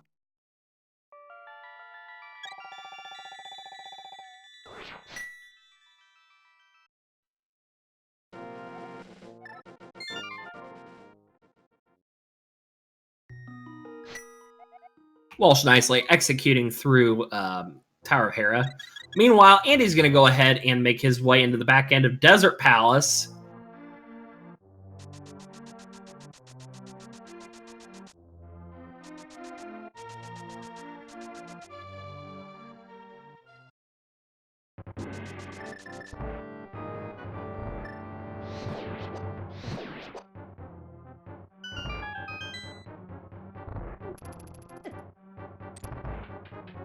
Walsh is going to go check his second Castle Tower chest real quick.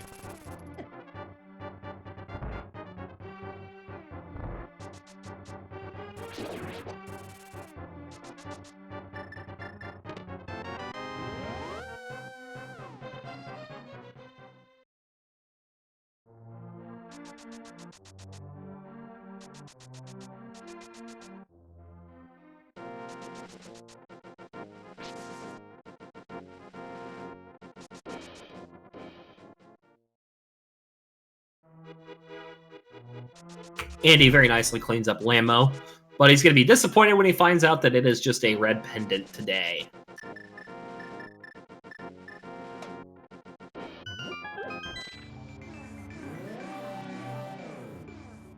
At least we know where all the crystals are now, guys, so that's a positive. Yeah, Aga 1 and Aga 2 are dead as well. Though there are chests on the way up to Aga 2 that could potentially still have stuff. We don't know yet.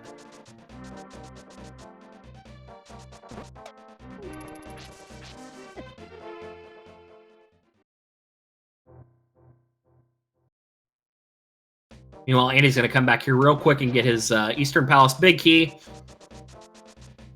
Thankfully, and he's going to go clean up Eastern Palace. And I still think this is a closer race than anyone's giving it credit for. I really think that this race is still going to be pretty tight. It all depends on what comes in Swamp for Walsh, I think.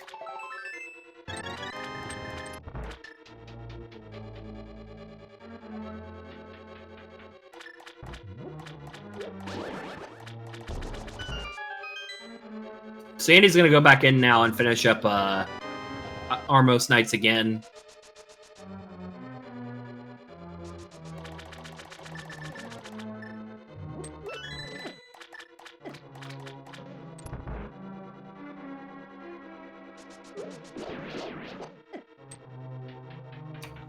Cubs, I think he got that a long time ago, though. Like, a long, long time ago. Yeah, I thought he still had it. Meanwhile, Walsh is quickly making his way through Swamp Palace. We're going to hope that Walsh finds some items. If he finds the hook shot, this is going to make this race real interesting in a hurry. Remember, Andy has had, to be fair, Walsh is thinking that he hasn't seen the flute yet, so he's thinking maybe there's a flute here. He's also thinking possibly maybe second glove, hook shot, any one of those possibly being in the play.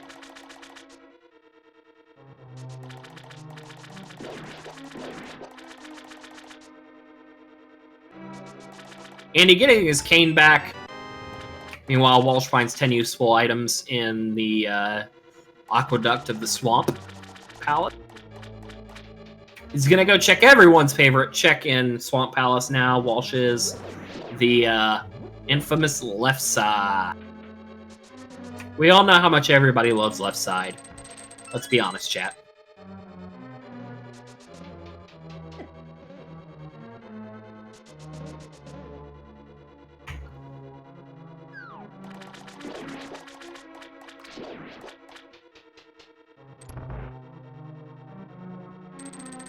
We're going to find out if left side does indeed hold the goods.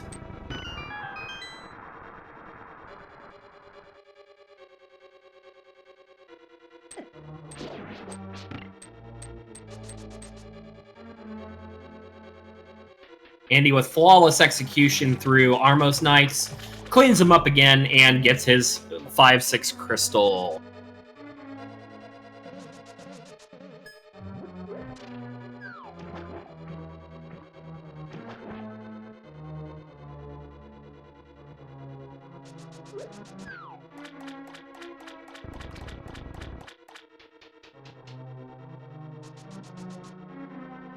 It could entirely be Thanatos.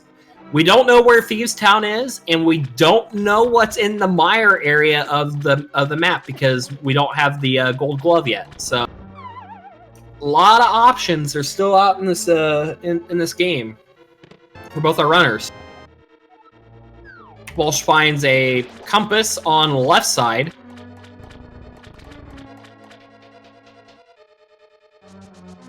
I think Andy now does not have... Does he have this big key for Tower Hera?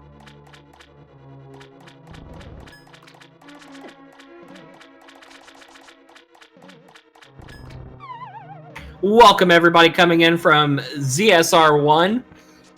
Hope you guys had a good race. We are in the middle of Andy versus Artie Walsh over here. And both of our runners are still very close. It's been a fantastic race. Walsh is picking up the Ice Palace Big Key, which not necessarily required for both of our runners.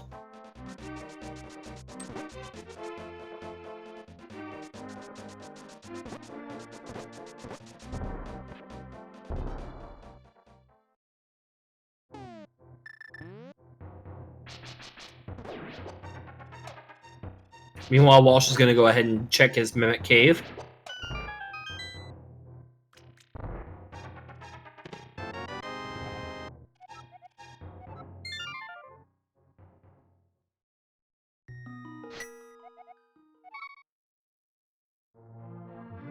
I think Andy realizes he has not made his life lesson, aka Value City play.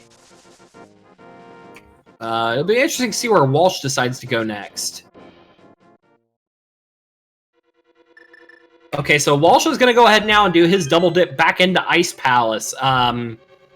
This will tighten the race up for both of our runners in very different ways. Andy's about to get his big key for Hera, and Walsh is about to clear Ice Palace. So this really is going to make this race a lot closer for both our runners.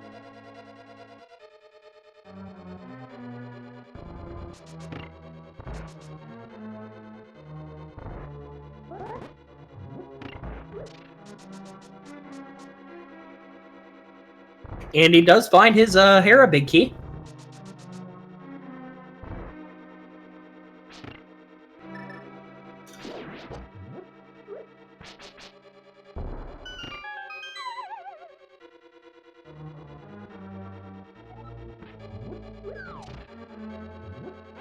Now he's going to go ahead and water walk his way back over to Hera.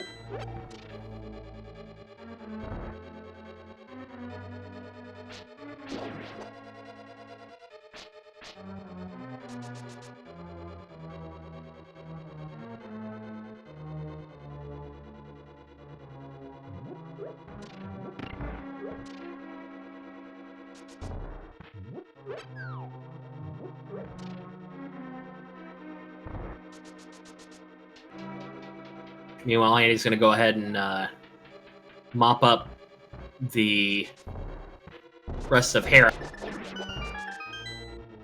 while Walsh is making his way through all of Ice Palace.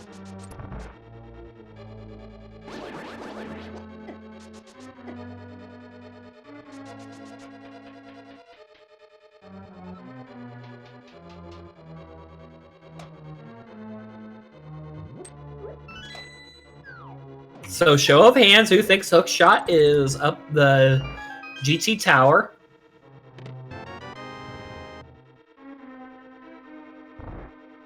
Because that is a real thing at this point, guys.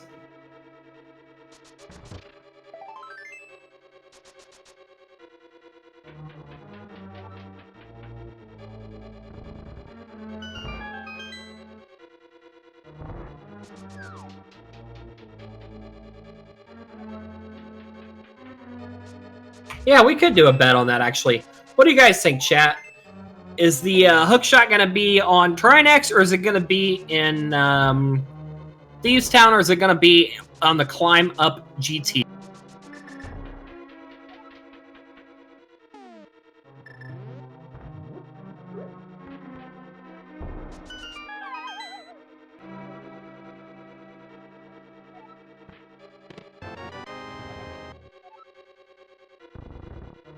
Andy now getting his crystal, and now that he's seen where all the pendants are, he knows by default where the last pendant is. So now he's going to have to try and place where the rest of his items are going to be. He's still got that fighter sword, which means he needs to find one more sword, minimum, to be able to clear Ganon, as well as he is going to need those flippers for Swamp Palace. Meanwhile, Walsh is descending down to fight the old everyone's favorite boss, Cold Stare, that deals loads of damage and doesn't care really what tunic you have on.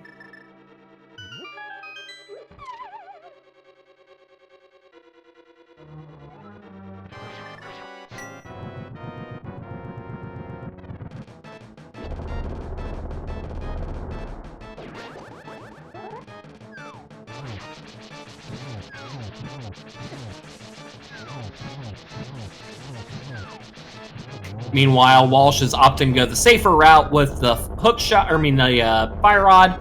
Takes down Cold Stare and is going to pick up his lot of love and his crystal for his efforts as well. We're going to see if Andy decides to go ahead and wait out the tile room. He is, which now means that we are going to go ahead and get our Master Sword for Andy.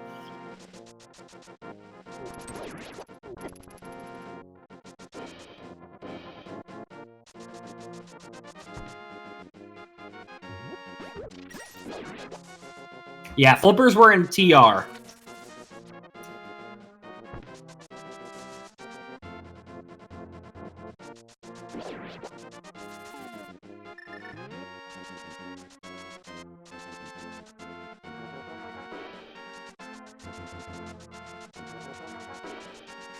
Andy's definitely very happy to see that Master Sword. Meanwhile, Walsh is going to go ahead and do a couple more checks over by the desert.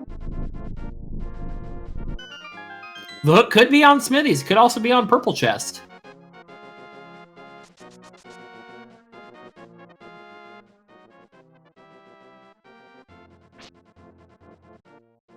Walsh finds a sad, lonely resident.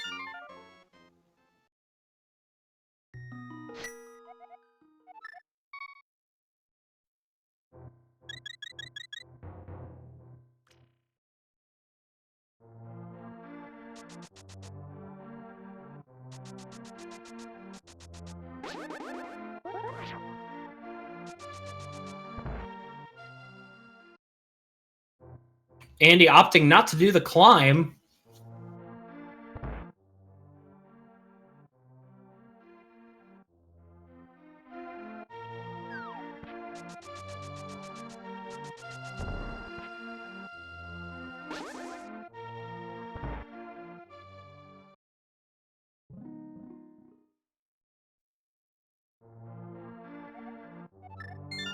Both of our runners do have the lamp at this point.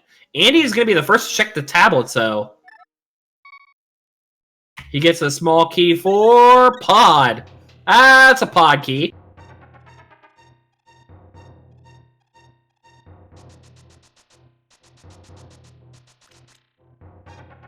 Now I think Andy's going to go ahead and... Oh, no, he might not be checking the Bombo's tablet. Oh, yeah, he's going to do shovel check, then probably go down into Bombo's tablet.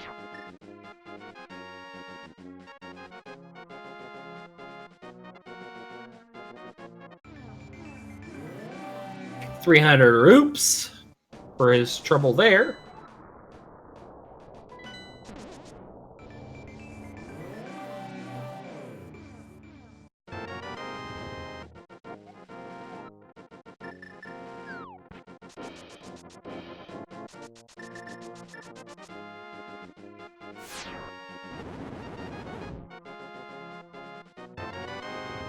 Walsh does find his pod key.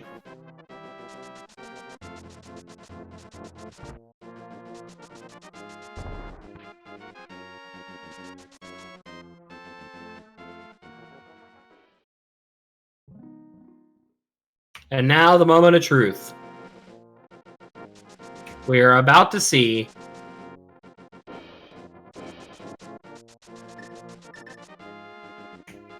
ten useful items.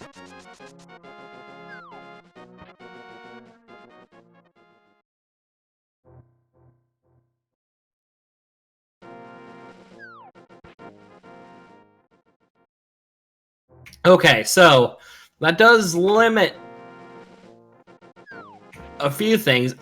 If Andy makes the play to Turtle Rock soon, he can get his flippers and start checking Swamp Palace. But as we know, though, Swamp Palace doesn't really lead to much of anything yet.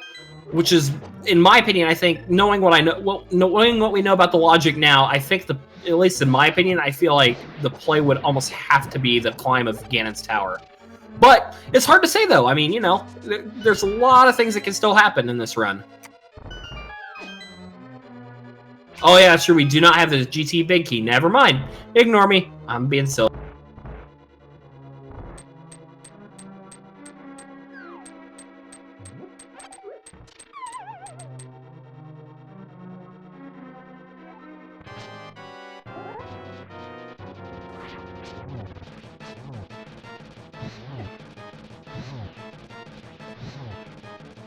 Something absolutely has to be on Vidi, but it's a question of what.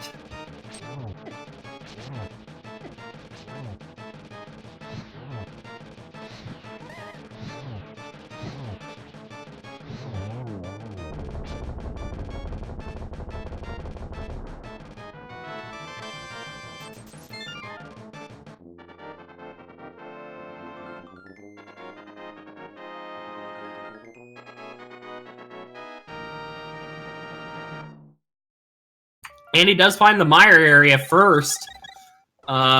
This could change everything, guys. He does have a shop.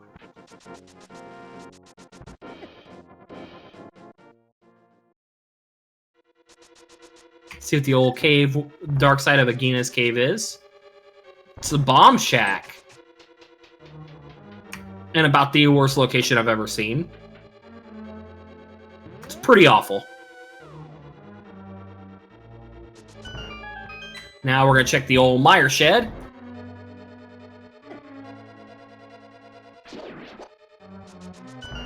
Mini Moldworm Cave. Uh-oh. Are we going to see some hype out of Mini Moldworm Cave?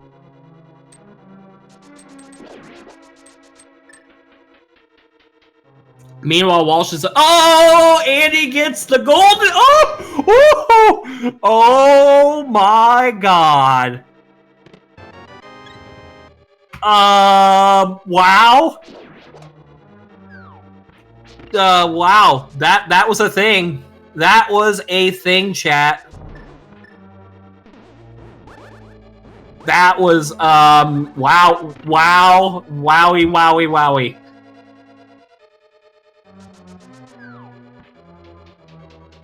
Yeah, Walsh is about to get his flute. Meanwhile, Andy gets the gold gloves and the hook shot. Suddenly, this race just got a heck of a lot more tight. Holy cow.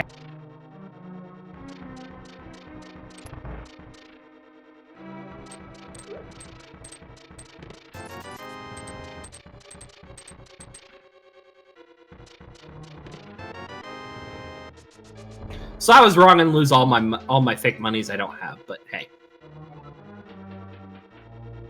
Andy finds a bottle. It's still a very, very, very, very close race, Gendrag. It's hard to say who has the lead at this point, to be honest.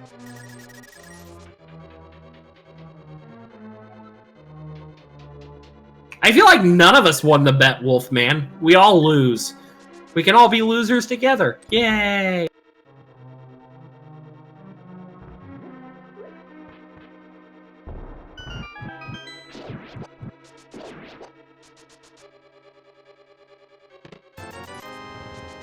Meanwhile, Walsh is going to get his flute next.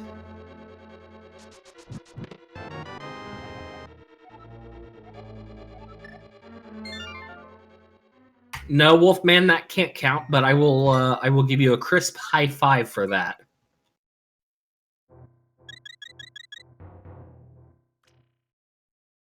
Cubs coming up with the new bet.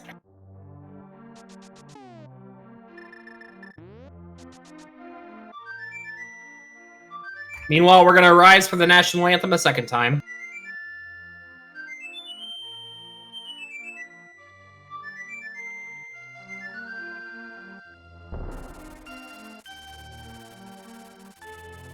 Jack, it is a very quality crisp high five.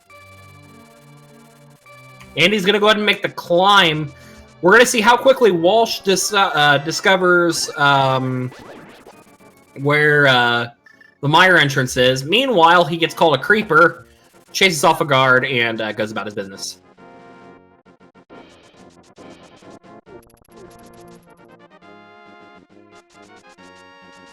Get those bets in on this Pod Big Key.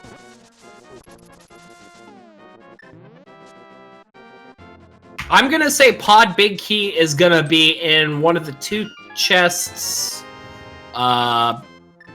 right before Troldorn 2, the two chest room. I'm going to say it's the left side even.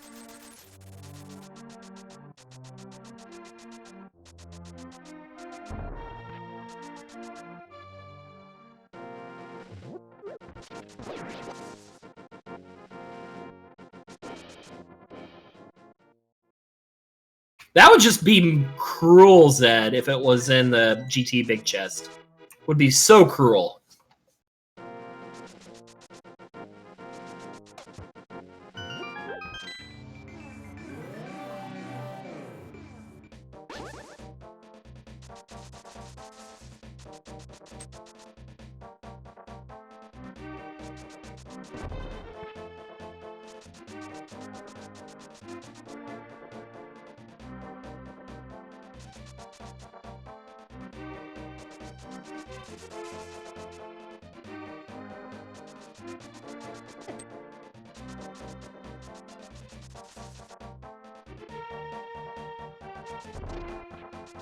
Andy quickly gets through Lambo 2. The longer it takes Walsh to find the hook shot, as well as the GT Big Key, I think the more Andy is going to be back in this race. This race is tightening up by the minute, and I don't think Walsh realizes that. I don't think Andy realizes it either. Andy's probably thinking he lost a lot of time, which he did on that error, but I think these runners are a lot closer than any of them realized. It's so hard to say who's even leading at this point. Like, I don't know, legitimately.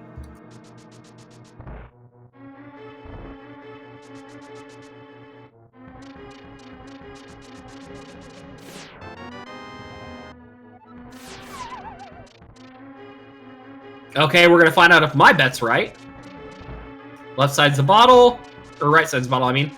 Left side is the map for GT. I lose. Again.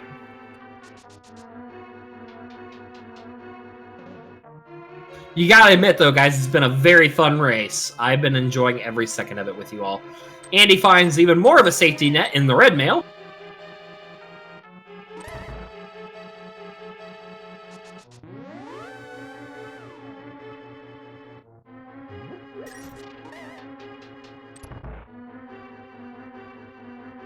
Andy's not going to hover here probably because he does have the hook shot. He gets a mushroom.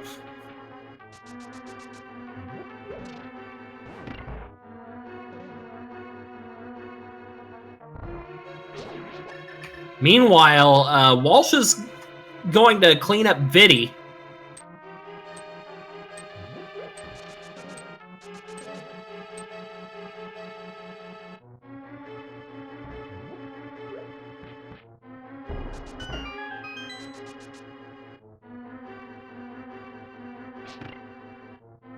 And he's going to go ahead now and make his Turtle Rock play, which should indeed lead him to the flippers, as well as the swag net. We all love the swag net.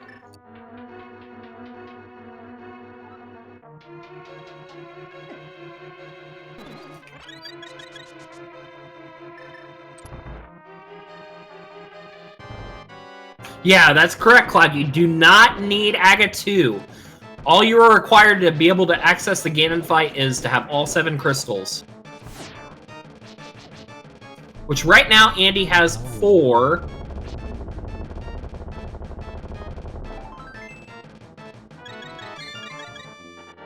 And Walsh has 4.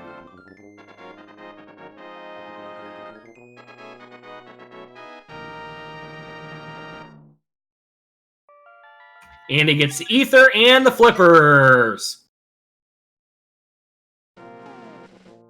Andy has 3, that's right, because he lost his Mothula. Has he realized he's lost Mothula yet?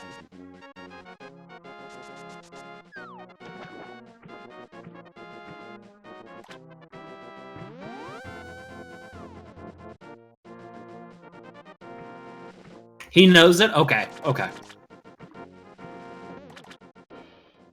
Walsh is heading back into Hera. Walsh did not read the hint, remember, for basement, so this is a wasted check. Because it does lead to the Hyrule Castle small key. So this is going to give Andy more of a chance to catch up.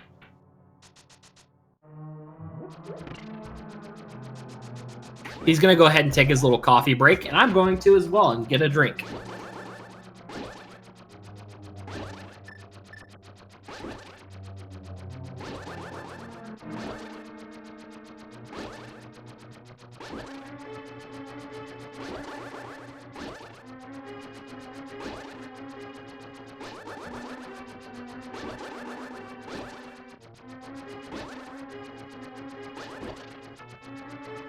Yeah, this race could potentially, depending on how quickly they find the Pod Big Key, could be over in the next 12 to 20 minutes, potentially.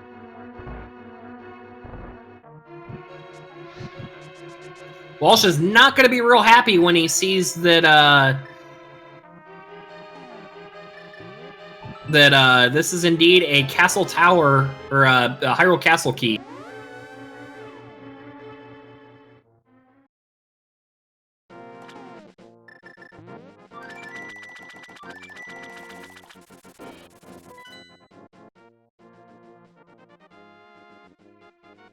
Now Walsh is trying to think about where he's checked and hasn't checked.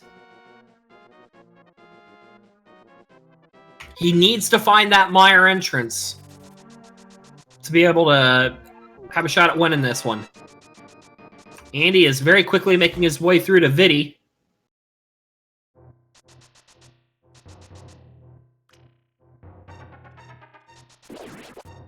I think Walsh is making the play finally, guys.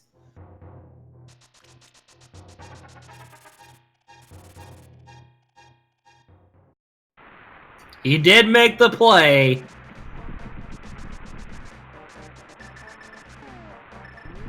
Guys, this is about to get super intense. Let's get some hype going in the chat if you guys are excited for the finish of this one. This is gonna be a tight one. Let's get some hype in the chat.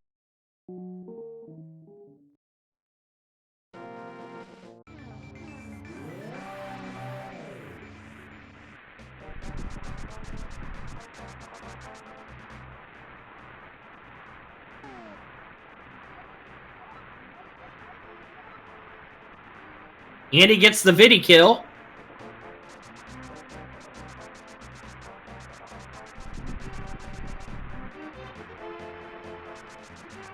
I'm going to still say now, here's where it gets interesting. Is Andy going to quick gamble? Is Andy going to quick gamble and not do left side of Swamp Pal?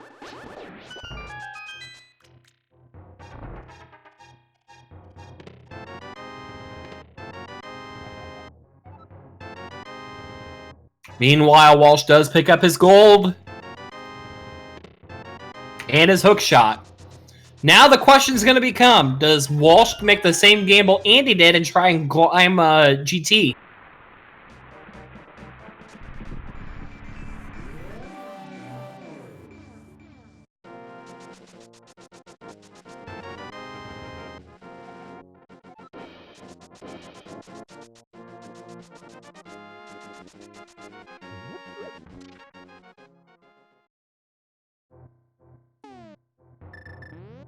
Okay, so Andy, meanwhile, is going to go ahead and head into Swamp Palace.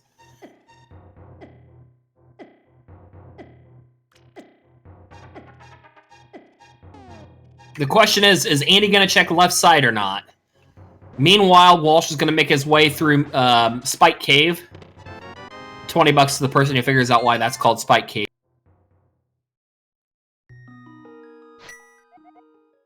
There's still a very, very realistic chance that Pod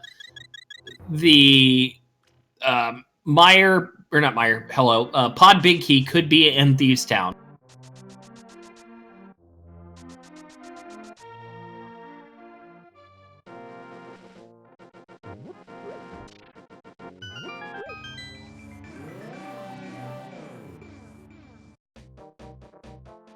I believe Ganon led to just a useless fairy location, is what Ganon led to, if I remember right.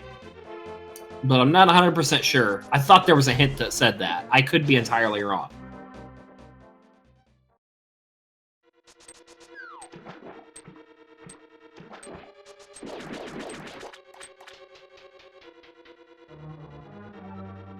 So now the quick question is going to become...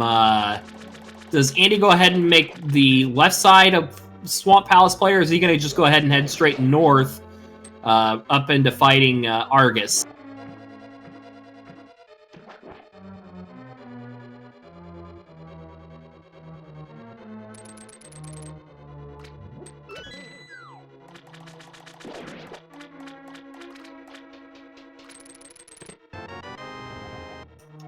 Andy, oh my god, there it is.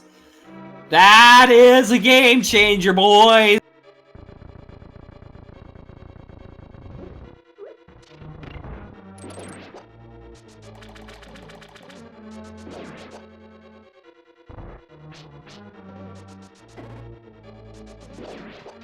We have sync. We're back to sync again.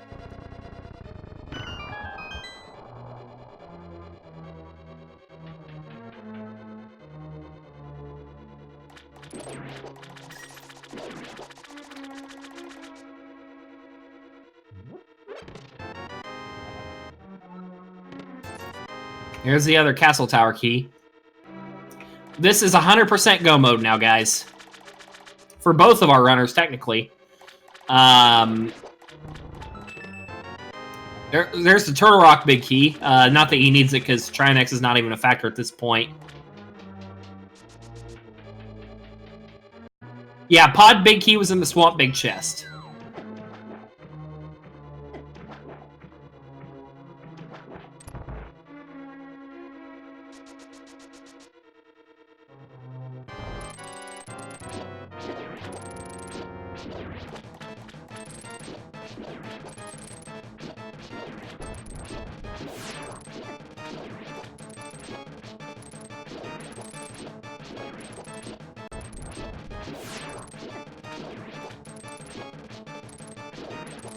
Again, it's far from being over at this point, guys. This is still a very close race. Very impressive fight from both of our runners there, handling Argus very, very cleanly, guys. This has been a fantastic... We are potentially 10 or so minutes away from the end of the run.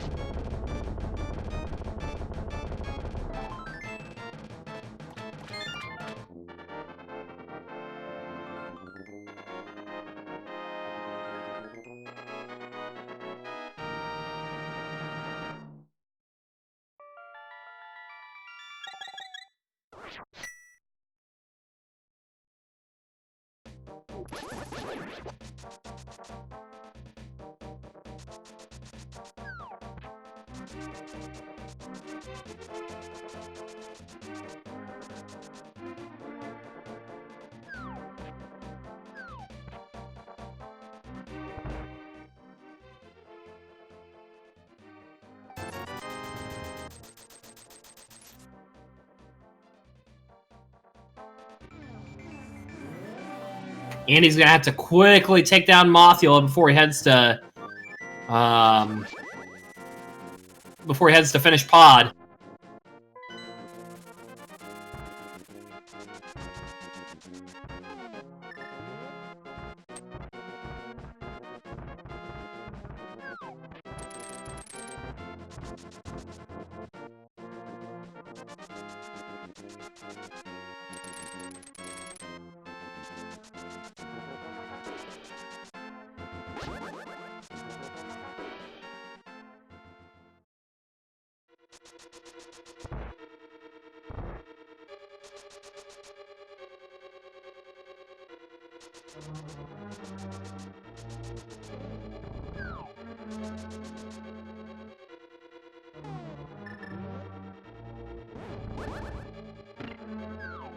Andy nicely taking down Mothula.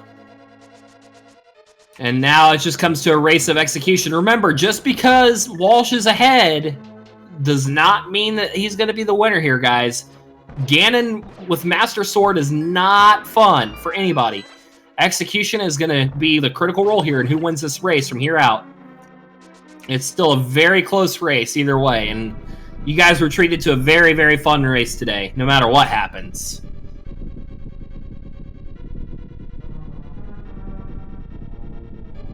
I'm sorry, Asder. Okay, it's fun for Asder. There, I apologize. I've said it.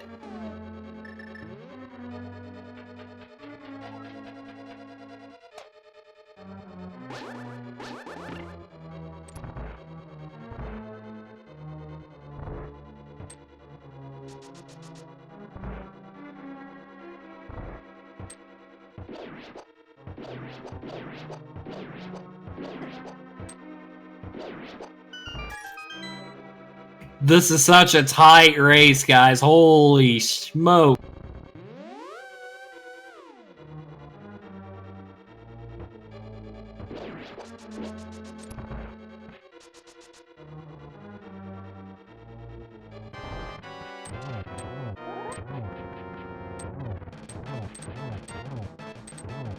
Yeah, no, both of our runners are in go mode. They have all the items they need to finish the game. They're both on their last dungeon before Ganon. So it's just a matter at this point of who executes better. The race is going to be done for both of our runners in probably the next 5 minutes, I'd say.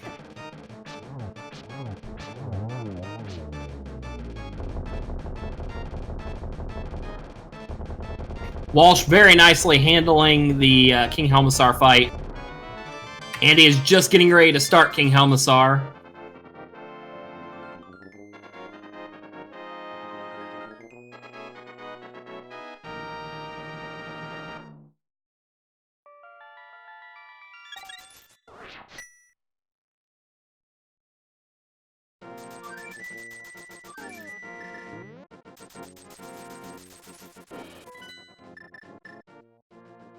Andy very quickly handles... Oh my word, it is about 30 seconds roughly. 30 to 40 seconds difference between the runners.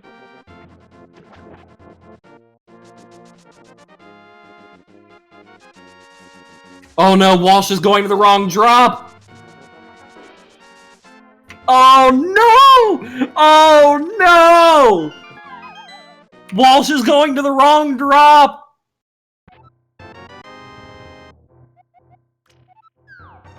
Oh, this is so close! I can't handle this right now, chat! Andy's doing the same thing! No! What is going on here right now, guys? Oh, no! Oh, man!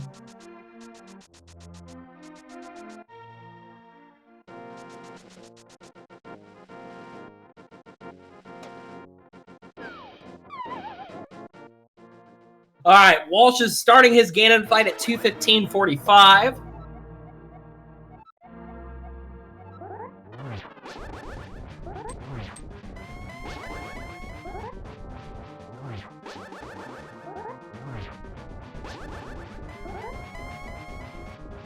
It just comes down now to execution, guys.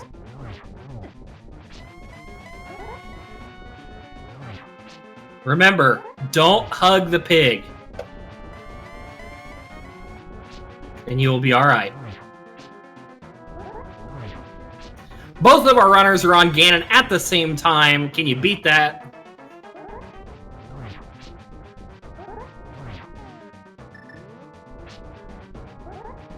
It literally all comes down to execution now, chat. Who is going to have the better execution in the Ganon fight? Let's get your hype going in the chat for the finale of this race.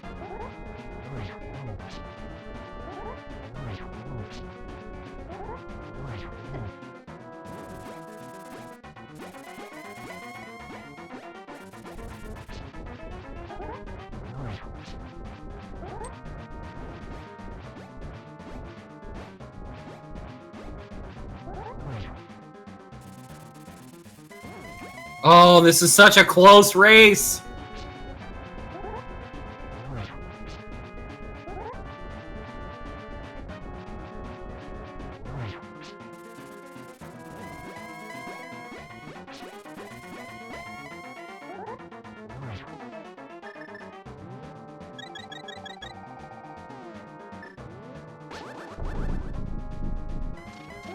Andy's execution has him the lead. What a finish!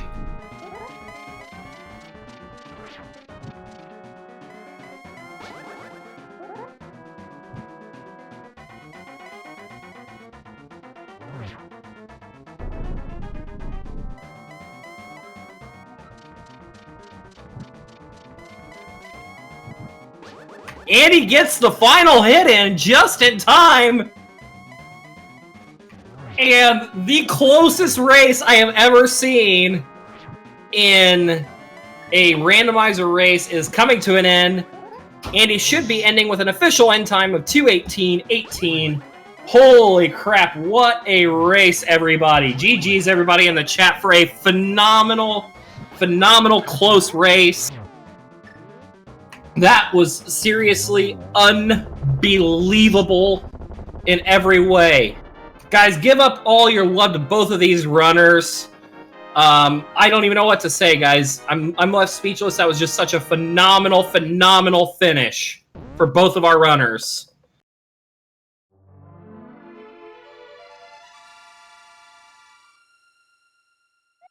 Very well executed by both of our runners, guys. Get a lot of GGs up in the chat. Give your runners both a ton of love for a fantastic race.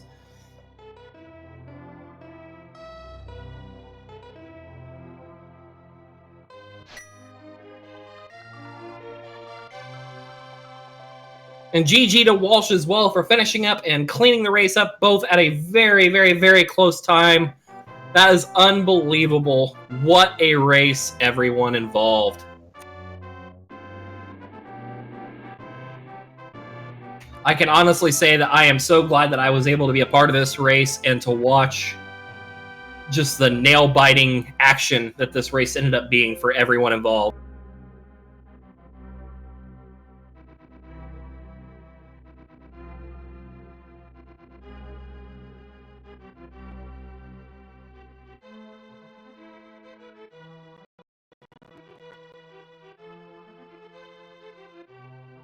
Well, I'm happy to do it, guys. Thank you guys for hanging out and enjoying the race.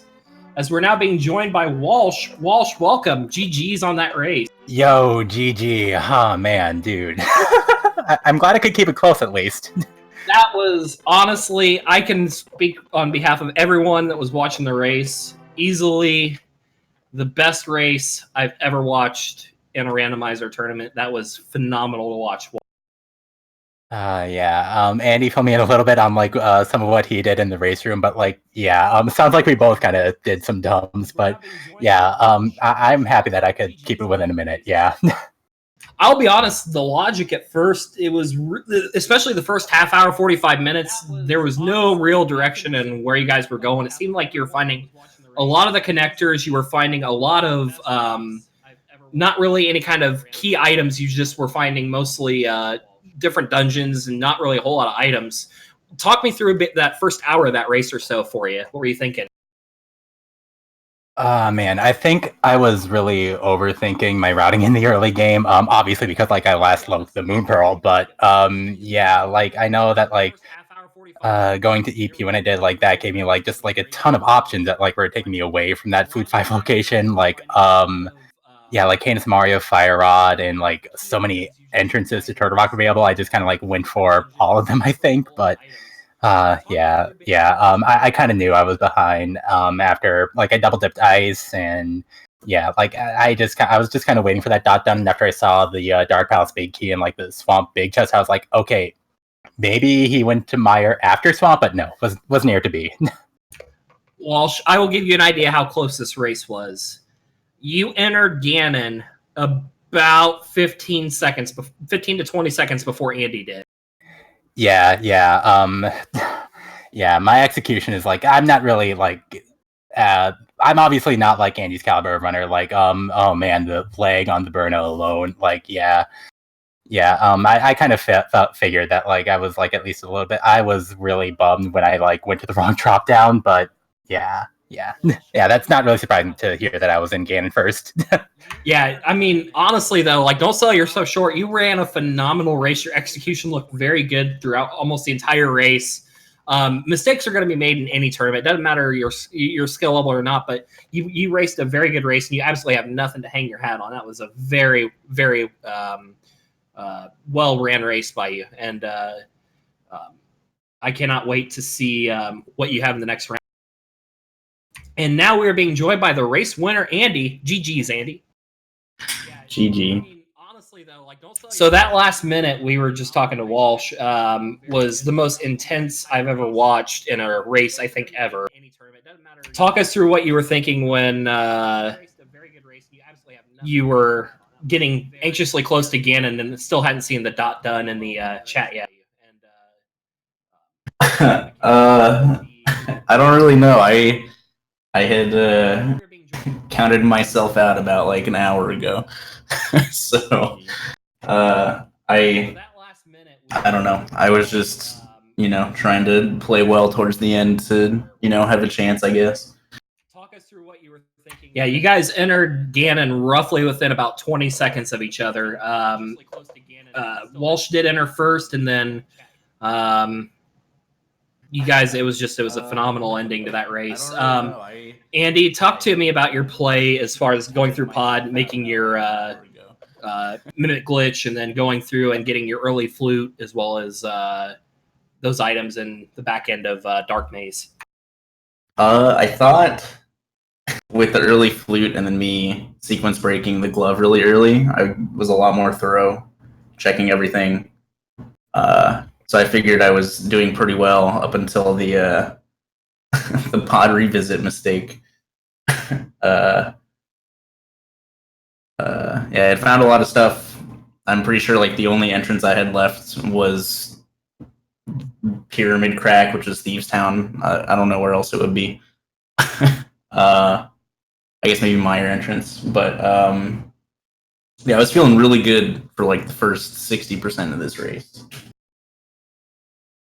Yeah, and then had a bit of a mishap happen at the end of pod when you were going through the second time. But I think where you made up a lot of your ground was when you found the Mire area and you found your Gold Glove, as well as the hook shot and the GT Big Key, which, I mean, obviously we now know led to nothing, but you finding those items as quick as you did was what really kind of brought you back into the race.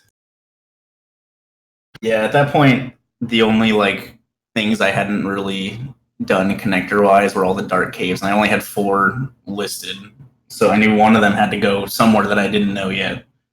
I'm just glad the first one took me to my area. But yeah, it was definitely interesting trying to figure out what exactly happened when I reset. I knew immediately that I lost Skullwoods. I didn't realize I lost Eastern or the Cane or the Big Key for a long time. It was a very large mental mistake. It can happen to the best of us, that's for sure. Going forward for both of you guys, what are some things that you liked you did well in this run, and things you'd like to execute maybe a little bit better on, or thought you maybe made a misstep on that you could maybe do better in the next?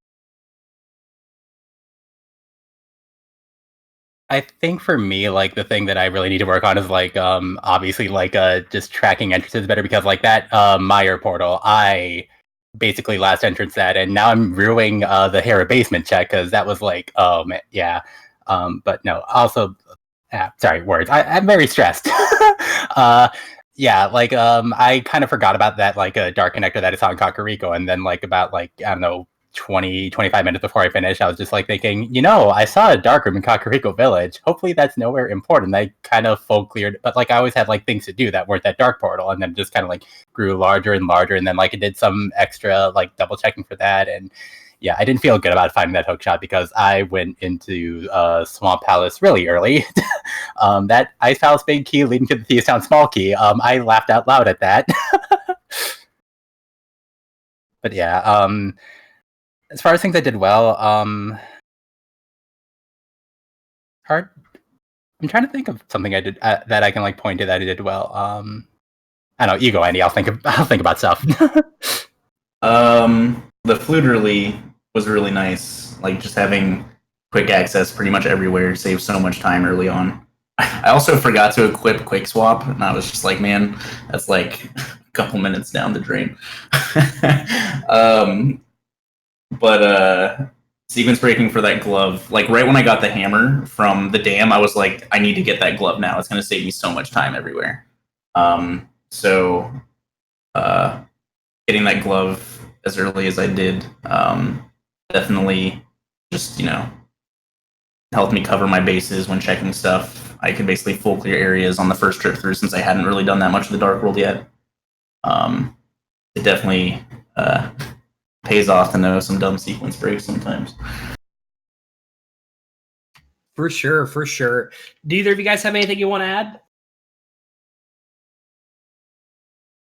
GG to Andy. Yeah, I'm really glad that I could keep it that close with you. Like you're just you're an amazing runner, and like I'm very glad that like I could at least keep it close for everyone watching at home. Thank you, Dave, for the commentary. Were you solo? I was indeed. Yo, yeah, props for that. Solo commentary is like super difficult, and thank you to the trackers, especially for the whoever tracked for me. I don't actually like have a tracker up on my stream, obviously, so I know that makes your job harder. So yeah, thank y'all for doing that, and thank y'all for watching. Yeah, super fun. Yeah, really looking forward to how I can do in the lower bracket. This was I guess like it's a very encouraging performance, like all in all. Yeah, I feel like I'm getting better slowly at this mode. It's definitely a lot of fun. Close races are always, you know, fun fun to watch, stressful to be in. But yeah. But I don't know. I'm already doing better than I was expecting myself to do. So yeah, same. I wasn't expecting to win one match in this tournament. Like two was good, and then like yeah, I'm sure I'm gonna get like, you know, wiped out in the lower bracket, but yeah, I'm having fun. I feel like I'm improving at like, you know, this mode in this game, and yeah, it's a good time. Well, right on, guys. Well, thank you both for a fantastic race. It was definitely an honor and a privilege getting to do commentary for that. It was easily the best race I've ever watched in terms of just how nail biting, especially that ending was.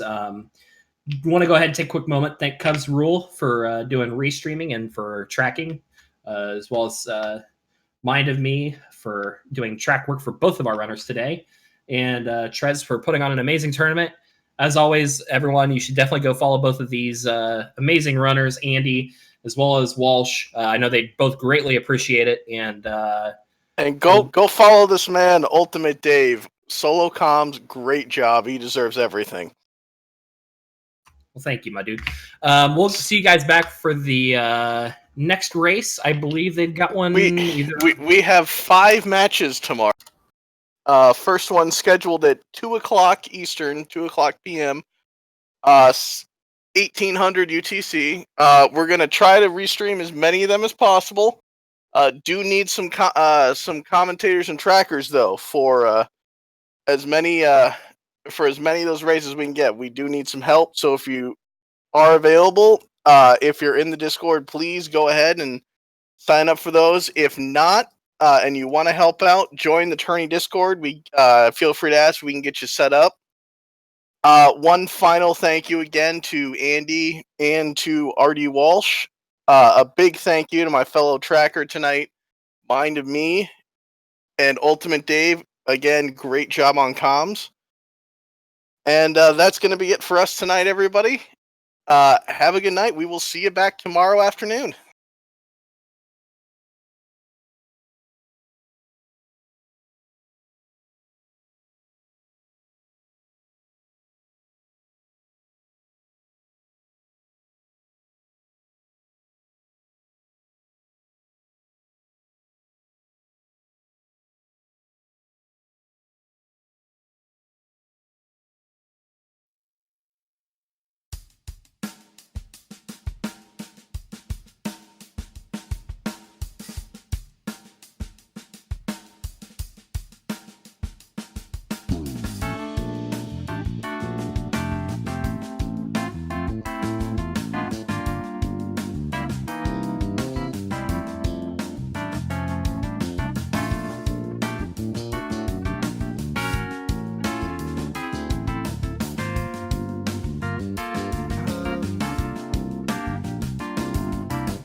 You forgot to deafen yourself, by the way.